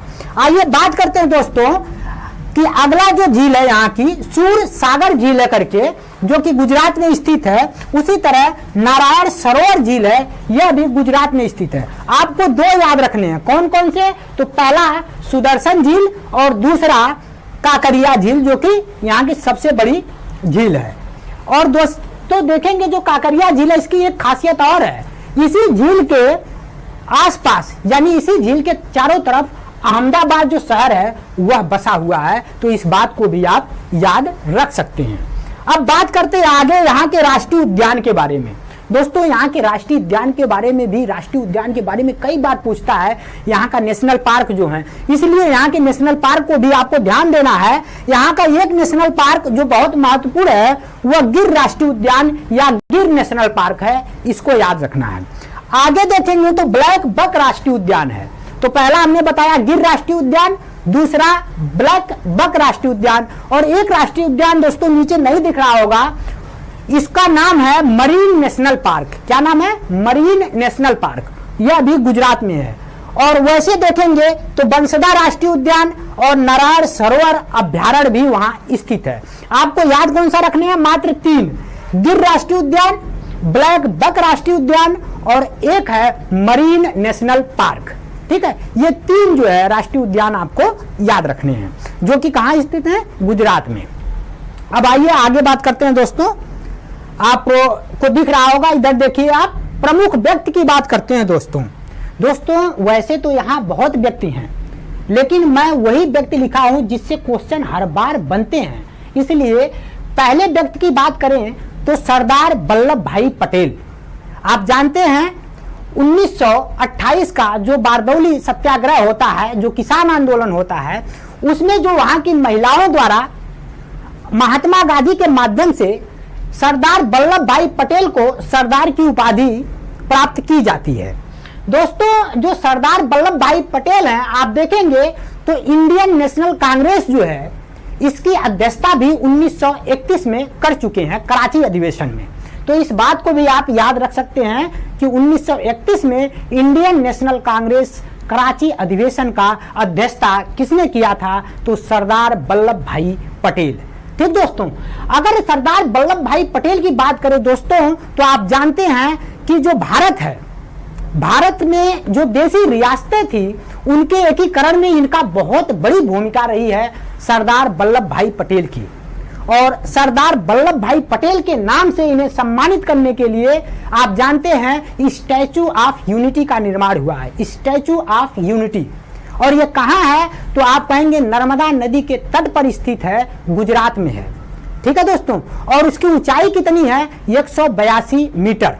और दोस्तों जब पूछे कि जो स्टैचू ऑफ यूनिटी है उसके बारे में पूछे कि उसका कलाकार कौन है, तो आप कहेंगे राम बी सुतार। कौन, राम बी सुतार। इस बात को भी आप याद रख सकते हैं, कभी कभी राम बी सूतर भी उनका नाम आता है। अब बात करेंगे सरदार वल्लभ भाई पटेल के बारे में, तो आप देखेंगे कि सरदार वल्लभ भाई पटेल का देशी रियासतों के एकीकरण में भूमिका के साथ साथ इनका और भी आप देखेंगे तो इन्हें भारत का लौह पुरुष भी कहा जाता है। क्या कहा जाता है, भारत का लौह पुरुष। और भारत का बिस्मार्क भी इन्हें उपाधि दी गई है। क्या, भारत का बिस्मार्क। दोस्तों वैसे तो देखेंगे तो सरदार वल्लभ भाई पटेल के बारे में बात किया जाए तो बहुत कुछ है, लेकिन जब इतिहास पढ़ाया जाएगा तो इनके बारे में बातें और भी होंगी, क्योंकि बहुत चीजें अगर बताने लगेंगे तो लेक्चर बहुत ज्यादा बड़ा हो जाएगा। आइए आगे बढ़ते हैं, महात्मा गांधी की बात करते हैं। पहला सरदार वल्लभ भाई पटेल की बात हो गई, दूसरा महात्मा गांधी जी की बात करते हैं। यानी महात्मा गांधी जी की बात करें दोस्तों, तो आप जानते हैं इनके जन्म के बारे में 2 अक्टूबर 1869 में, यानी 2 अक्टूबर 1869 में इनका जन्म होता है महात्मा गांधी जी का। कहाँ होता है, गुजरात के पोरबंदर में। ठीक है, कहाँ, गुजरात के पोरबंदर में। अब बात करेंगे दोस्तों महात्मा गांधी की, तो आप जानते हैं महात्मा गांधी से बहुत ज्यादा जो है कि आते हैं क्वेश्चन, इसलिए मैं सोच रहा हूं जब इतिहास पढ़ाऊंगा तभी बताऊंगा। वैसे महात्मा गांधी के बारे में आप जानते होंगे, नटाल कांग्रेस की स्थापना किए, इन्होंने फिनिक्स फार्म की स्थापना किए। कहाँ, तो आप साउथ अफ्रीका में, क्योंकि 21 साल वहां रहे थे। 21 साल के बाद वह आए थे 1915 में। फिर इसके बाद आप देखेंगे तो बहुत सारे आंदोलन करते हैं, जैसे आप देखेंगे तो आंदोलन में चंपारण होता है, अहमदाबाद आंदोलन होता है, तो ये सारे आंदोलन भी किए हैं, इसलिए इनके बारे में बात हम करेंगे इतिहास में। ठीक है, आगे बात करते हैं स्वामी दयानंद सरस्वती का। यह भी बहुत महत्वपूर्ण है दोस्तों, बार बार पूछता है कि आर्य समाज की स्थापना किसके द्वारा की गई थी। 1875 की बात है दोस्तों, 1875 में आर्य समाज की स्थापना स्वामी दयानंद सरस्वती जी करते हैं। इनका एक नारा बहुत प्रसिद्ध है, वेदों की ओर लौटो। किनका नारा है ये, वेदों की ओर लौटो, तो आप कहेंगे दयानंद यानी स्वामी दयानंद सरस्वती का। दोस्तों बात करें कि इन्होंने ये कहा था कि वेदों में संपूर्ण सच्चाई निहित है। अगर कोई दे पेपर में आपसे अगर पूछा जाए कि वेदों में संपूर्ण सच्चाई निहित है, यह कौन कहा था, तो ये भी बात स्वामी दयानंद सरस्वती ने कहा था। दोस्तों इनकी एक पुस्तक है, बहुत बार पूछता है, सत्यार्थ प्रकाश। क्या नाम है, सत्यार्थ प्रकाश। तो इस बात को भी आपको याद रखना है कि सत्यार्थ प्रकाश किनकी पुस्तक है, तो आप कहेंगे कि स्वामी दयानंद सरस्वती की। और आर्य समाज की स्थापना कब की है, 1875 में। इस बात को भी याद रखने हैं दोस्तों, थोड़ा थोड़ा डिटेल बता रहा हूं ताकि आप बोर न हो। आगे बढ़ते हैं, विक्रम साराभाई की बात करते हैं। दोस्तों जब मैं केरल राज्य दर्शन पढ़ाया था तो उसमें आपसे बताया था कि विक्रम साराभाई स्पेस सेंटर के बारे में। कि जो विक्रम साराभाई स्पेस सेंटर है वह केरल में स्थित है, और केरल के कहाँ, तिरुअनंतपुरम में। कहाँ स्थित है, तिरुअनंतपुरम में। लेकिन दोस्तों विक्रम साराभाई जो हैं ये रहने वाले कहाँ के हैं, तो आप कहेंगे गुजरात के। इस बात को आपको याद रखना है। और विक्रम साराभाई को आप जानते हैं अंतरिक्ष यानी भारत अंतरिक्ष विज्ञान का जनक भी इन्हें कहा जाता है। तो भारत के अंतरिक्ष विज्ञान के जनक की बात कहे तो विक्रम साराभाई का नाम आता है। ठीक है, अब आगे बात करते हैं दोस्तों मोरारजी देसाई जी का। मैं मोरारजी देसाई के बारे में क्यों लिखा हूं दोस्तों, ये प्रधानमंत्री रह चुके हैं और ये पहले गैर कांग्रेसी प्रधानमंत्री रहे हैं। क्या पहले गैर कांग्रेसी प्रधानमंत्री की बात करें तो मोरारजी देसाई जी का नाम आता है। ठीक है, इनको भी आप मोरारजी देसाई जी को याद रखिए, ये भारत के प्रधानमंत्री रह चुके हैं। और दोस्तों उसी तरह जमशेदजी टाटा का नाम कौन नहीं जानता, तो जमशेदजी टाटा भी यहाँ के ही रहने वाले हैं। दोस्तों और भी बहुत व्यक्ति हैं, आदरणीय नरेंद्र मोदी जी को जानते हैं, हाँ, और वो भी जो है गुजरात के हैं, आप जानते हैं। उसी तरह से आप देखेंगे तो जडेजा हैं, रविंद्र जडेजा जो कि क्रिकेटर बहुत अच्छे जो ऑलराउंडर हैं, वो भी वही जगह के हैं। अंकिता रैना जी हैं, आप देखेंगे वो भी गुजरात के हैं। इस तरह से बहुत नाम है, लेकिन आपको इन जो इतने नाम बताया हूं दोस्तों, इनसे क्वेश्चन घुमा फिरा के बने हैं, इसलिए आपको याद रखना है। अब बात करते हैं दोस्तों स्टेडियम के बारे में। यहाँ एक स्टेडियम देखिए किसी भी राज्य में हो सकते हैं, 2-3 हो सकते हैं, पर आपको वही याद करना है जो पेपर में पूछने की संभावना है। तो बात करते हैं मोटेरा स्टेडियम। आप जानते हैं भारत का ही नहीं बल्कि पूरे विश्व का सबसे बड़ा अगर कोई स्टेडियम है तो वह मोटेरा स्टेडियम है, क्रिकेट स्टेडियम मोटेरा, आप नाम जानते हैं। इसका दूसरा नाम सरदार वल्लभ भाई पटेल स्टेडियम भी है। अब आप देखेंगे तो इसका नाम बदलकर नरेंद्र मोदी स्टेडियम कर दिया गया है। तो कोई पूछे नरेंद्र मोदी स्टेडियम या सरदार वल्लभ भाई पटेल स्टेडियम या मोटेरा स्टेडियम कहाँ स्थित है, तो आप कहेंगे गुजरात में है। ठीक दोस्तों, और ये भारत का ही नहीं बल्कि पूरे विश्व का जो है सबसे बड़ा क्रिकेट स्टेडियम है। ठीक है, कैपेसिटी 1 लाख से भी ज्यादा है, इसको आपको याद रखना है। अब बात करते हैं दोस्तों मंदिर के बारे में, यानी जो मंदिर यहाँ कौन कौन से महत्वपूर्ण हैं उनकी बात करते हैं। तो मंदिर में आप देखेंगे सोमनाथ का मंदिर जो कि बहुत महत्वपूर्ण है। आप महमूद गजनवी का नाम सुने होंगे। महमूद गजनवी ने भारत में कितनी बार आक्रमण किया टोटल महमूद गजनवी, तो आप देखेंगे 17 बार आक्रमण किया भारत पर। कौन? महमूद गजनवी। वही महमूद गजनवी जो मंदिर है सोमनाथ मंदिर, इस मंदिर का बहुत ज्यादा नुकसान पहुंचा दिया था इस मंदिर को, और बाद में इसी मंदिर को जो सरदार वल्लभ भाई पटेल हैं वह इसका जो है निर्माण करवाते हैं। यानी आप जानते हैं जो टूटा फूटा रहेगा उसको सही करवाए होंगे। तो ये सरदार वल्लभ भाई पटेल का भी नाम याद रखिए कि सोमनाथ मंदिर को दोबारा बनवाने में उनकी भूमिका रही है। वैसे सोमनाथ मंदिर पर जो है सोमनाथ मंदिर जो है ये बहुत ही महत्वपूर्ण मंदिर है इतिहास के दृष्टिकोण से, इसलिए कई बार पूछ लेता है। तो आपको याद रखना है महमूद गजनवी के बारे में, जो कि भारत में टोटल 17 बार आक्रमण किया था। ठीक है दोस्तों, आगे बात करते हैं द्वारकाधीश मंदिर का, गुजरात में ही स्थित है। बात करते हैं सूर्य मंदिर का, तो सूर्य मंदिर जो कि मोटेरा में है यह भी स्थित है गुजरात में। तो गुजरात के 3 मंदिर महत्वपूर्ण जो हैं वह सोमनाथ मंदिर, द्वारकाधीश मंदिर और सूर्य मंदिर, ये मंदिर के बारे में आपको याद रखना है। वैसे दोस्तों सूर्य मंदिर जो है इसका निर्माण भी सोलंकी वंश शासक भीमदेव प्रथम द्वारा ही करवाया गया है, या आप ऐसे याद रख सकते हैं सोलंकी वंश के द्वारा इसका निर्माण सूर्य मंदिर का करवाया गया है। अब दोस्तों बात करते हैं आगे जब बात करेंगे तो गुजरात के कुछ ऐसे चीजें हैं जिनको जीआई टैग मिला है। दोस्तों जीआई का मतलब आप समझते होंगे जियोग्राफिकल इंडिकेशन। क्या? Geographical indication.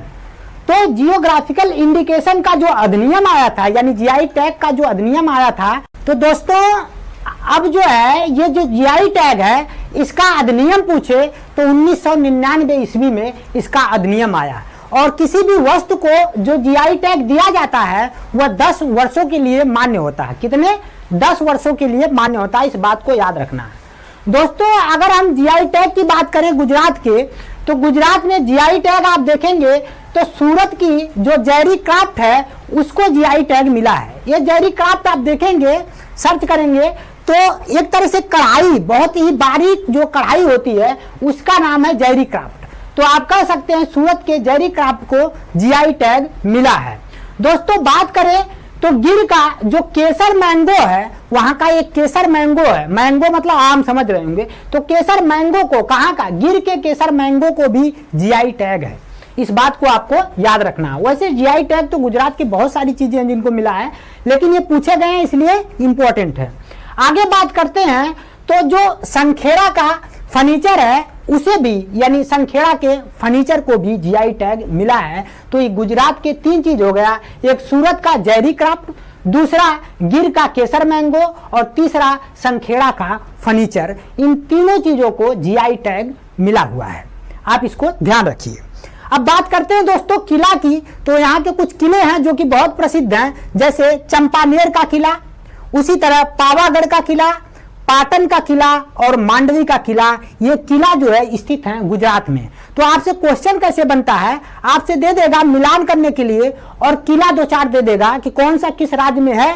तो सिंपली चंपानेर का किला है तो आप मिलान कर दीजिए गुजरात, या ऐसे भी ऑनलाइन में पूछ सकता है कि पाटन का किला किस राज्य में स्थित है, तो आप कहेंगे गुजरात में। अब आगे बढ़ते हैं, बात करते हैं वहां की नृत्य के बारे में। तो वहां की नृत्य की अगर बात करें गुजरात के, तो गुजरात की नृत्य जो है उसमें डांडिया और गरबा, ये दोनों याद होना चाहिए, डांडिया, गरबा और भवई।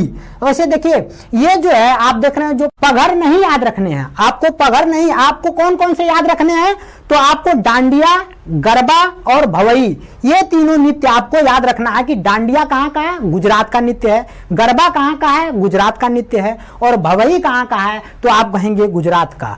बाकी ये जो पगहर है इसको याद नहीं रखना है क्योंकि ये कोई इंपॉर्टेंट उतना नहीं है। अब आगे बढ़ते हैं दोस्तों, बात करते हैं बंदरगाह की। दोस्तों बंदरगाह भी बहुत महत्वपूर्ण यहाँ के हैं। आप जानते हैं सिंधु घाटी सभ्यता के जब पढ़ेंगे सिंधु घाटी सभ्यता के बारे में, तो उस समय यानी सिंधु घाटी सभ्यता के समय का सबसे पुराना बंदरगाह लोथल बंदरगाह गुजरात में ही स्थित है। तो कई बार क्वेश्चन बन चुका है कि लोथल बंदरगाह किस राज्य में स्थित है, तो आप कहेंगे गुजरात में स्थित है। दोस्तों जो वैसे बंदरगाह हैं वह जैसे कांडला बंदरगाह जो कि गुजरात का बहुत ही महत्वपूर्ण है, उसका दूसरा नाम दीनदयाल उपाध्याय बंदरगाह भी है। तो दीनदयाल उपाध्याय बंदरगाह पूछे या आपसे पूछ दे कांडला बंदरगाह, तो ये गुजरात में स्थित है और ये बहुत महत्वपूर्ण ज्वारीय बंदरगाह है। इस बात को भी याद रख सकते हैं कि यह एक कांडला बंदरगाह ज्वारी बंदरगाह है। दोस्तों ओखा बंदरगाह ये भी महत्वपूर्ण है, इसको भी याद रख सकते हैं। उसी तरह बेरावल बंदरगाह और पोरबंदर बंदरगाह, ये सारे बंदरगाह जो इतना बता रहा हूं ये सब के सब गुजरात में स्थित हैं, जिसमें से आपको महत्वपूर्ण जो 3 है उसको याद रखना। पहला लोथल बंदरगाह, दूसरा कांडला बंदरगाह और तीसरा ओखा बंदरगाह। ये 3 बंदरगाह पूछे गए हैं एग्जाम में, इसलिए इनको याद रखना है। अब बात करते हैं दोस्तों कि वहां की जनजातियों के बारे में, यानी गुजरात की जनजातियां कौन कौन सी हैं। वैसे जनजातियां बहुत हैं पर आपको मेन याद रखना। देखिए भील जनजाति, जब मैं मध्य प्रदेश पढ़ाया था तो मध्य प्रदेश में भी बताया था भील जनजाति पाई जाती है, लेकिन वहां की वो मुख्य जनजाति थी। आप भील जनजाति यानी कई जनजातियां ऐसी हैं जो कई राज्यों में पाई जाती हैं, थोड़ा मोड़ा पाई जाती है, इसलिए आपको याद रखना है भील जनजाति भी कहाँ पाई जाती है, गुजरात में। उसी तरह बावचा जनजाति पूछे तो बावचा जनजाति भी कहाँ पाई जाती है, गुजरात में। उसी तरह वर्दा पूछे तो वह भी कहाँ पाई जाती है, गुजरात में। उसी तरह बंजारा, कोली, पटेलिया और इसके बाद इत्यादि जो जनजातियां हैं यह गुजरात में पाई जाती हैं। लेकिन आपको याद कौन कौन सा रखना है मैं बता रहा हूं, आप इसको दिमाग में बैठा लें। ये बात करेंगे, एक याद रखना है आपको भील जनजाति, दूसरा आपको याद रखना है बरदा जनजाति, तीसरा बंजारा जनजाति और चौथा बात करें तो पटेलिया जनजाति। ठीक है, ये जनजातियां यानी भील, वर्दा, बंजारा और पटेलिया जनजाति ये कहां पाई जाती है, तो आप कहेंगे गुजरात में। इनको याद रखना है। अब आगे बात करेंगे दोस्तों महोत्सव की। यहाँ के कुछ महोत्सव भी इंपॉर्टेंट हैं। इसमें सबसे इंपॉर्टेंट जो है वह है पतंग महोत्सव। आप जानते हैं पतंग महोत्सव गुजरात का बहुत ही प्रसिद्ध जो है एक तरह से महोत्सव है या त्योहार है। तो इसको आप याद रखें कि महोत्सव जो गुजरात का महोत्सव में पतंग महोत्सव गुजरात का प्रसिद्ध है, इसको आप याद रख सकते हैं। रथ यात्रा महोत्सव यहाँ का है और भद्र पूर्णिमा। तो रथ यात्रा उतना इंपॉर्टेंट नहीं है क्योंकि ये रथ यात्रा सबसे जो धूमधाम से मनाई जाती है ये ओडिशा में मनाई जाती है, तो इसको आप भूल जाइए। आपको भद्र पूर्णिमा जो महोत्सव है और पतंग महोत्सव, यही दोनों चीजें आपको याद रखना है। कहाँ मनाया जाता है महोत्सव? तो गुजरात में। अब आगे बात करते हैं दोस्तों चित्रकला की। दोस्तों ये जो चित्रकला है ये भी बहुत महत्वपूर्ण है, ये पेपर में बन चुका है सीजीएल में। पिथौरा चित्रकला किस राज्य से संबंधित है? तो पिथौरा चित्रकला यह संबंधित है गुजरात से। देखिए चित्रकला जैसे आप समझते होंगे, जैसे मान लीजिए मधुबनी चित्रकला है जो कि बहुत प्रसिद्ध है, कहाँ का? बिहार का। जैसे मान लीजिए कलमकारी आंध्र प्रदेश का बहुत प्रसिद्ध है। उसी तरह से आप बात करेंगे पटचित्र चित्रकला जो है यह प्रसिद्ध है उड़ीसा का, आप जानते हैं उड़ीसा में। उसी तरह से आप देखेंगे तो काली घाट चित्रकला जैसे पश्चिम बंगाल का बहुत प्रसिद्ध है। उसी तरह से बहुत सारे चित्रकला जैसे रंगवाली चित्रकला की बात करें तो ये जो है कर्नाटक की बहुत प्रसिद्ध है। तो ये सारे चित्रकला जो है, जैसे आप देखेंगे चिकनकारी जो कि लखनऊ का बहुत प्रसिद्ध जो है ये जो है चित्रकला है। तो इसी तरह से जो चित्रकला गुजरात की प्रसिद्ध है उसका नाम है पिथौरा चित्रकला। तो पूछ सकता है कि पिथौरा चित्रकला किस राज्य से संबंधित है? तो आप कहेंगे कि गुजरात से। ठीक है, आगे बात करते हैं दोस्तों। यहाँ एक मेला लगता है, ये मेला कई बार पूछा जा चुका है, एनटीपीसी में भी पूछा जा चुका है और जो आप देखेंगे एसएससी सीजीएल में भी पूछा जा चुका है, इसलिए आप इसको याद रखें। माधवपुर मेला, ये जो माधवपुर मेला है दोस्तों ये जो है पोरबंदर जिला में लगता है माधवपुर मेला, और ये बहुत बड़ा मेला है माधवपुर मेला। इसको आपको याद रखना है कि माधवपुर मेला कहाँ लगता है? तो आप कहेंगे गुजरात में। एक भद्र पूर्णिमा त्योहार बताया ही था, लेकिन भद्र पूर्णिमा मेला भी लगता है, तो इसको भी आप याद रख सकते हैं कि भद्र पूर्णिमा मेला और माधवपुर मेला ये दोनों मेला कहाँ के प्रसिद्ध हैं? तो कहेंगे गुजरात के। तो इस तरह से दोस्तों ये सारी चीजें आप देखिए ये बहुत महत्वपूर्ण, ये जो राज्य दर्शन है, जब आप राज्य दर्शन पढ़ते हैं तो बहुत सारी चीजें आपको एक लगले। अब कोई आप देखेंगे बहुत लोग पढ़ाते हैं तो सिर्फ सुदर्शन झील के बारे में जिक्र करके छोड़ देंगे 10 मिनट की वीडियो बना के, इसलिए आपको सुदर्शन झील के बारे में मैंने बहुत अच्छे से बता दिया, लेकिन कई बार क्वेश्चन बने इसलिए बताना पड़ता है। उसी तरह से प्रमुख व्यक्तियों के बारे में आपको मोटी मोटा मैंने बता दिया। इतिहास पढ़ाऊंगा तो इनके बारे में डिटेल से बताऊंगा। ये सारी बातें रही हैं दोस्तों आज का, और इनको आप तैयार करें। इसी तरह से जितने राज्य हैं यानी 28 राज्य और 8 केंद्र शासित प्रदेश, सबका डिटेल आपको इसी तरह हर संडे को मिलता रहेगा। और दोस्तों इसको आप तैयार करिए, आपका स्टैटिक जीके बहुत मजबूत हो जाएगा। तो ऐसा करते हैं दोस्तों कि आपसे रिक्वेस्ट है कि आप हमारे चैनल को शेयर, सब्सक्राइब और लाइक करें। और दोस्तों मिलते हैं आपसे अगले लेक्चर में, तब तक के लिए धन्यवाद।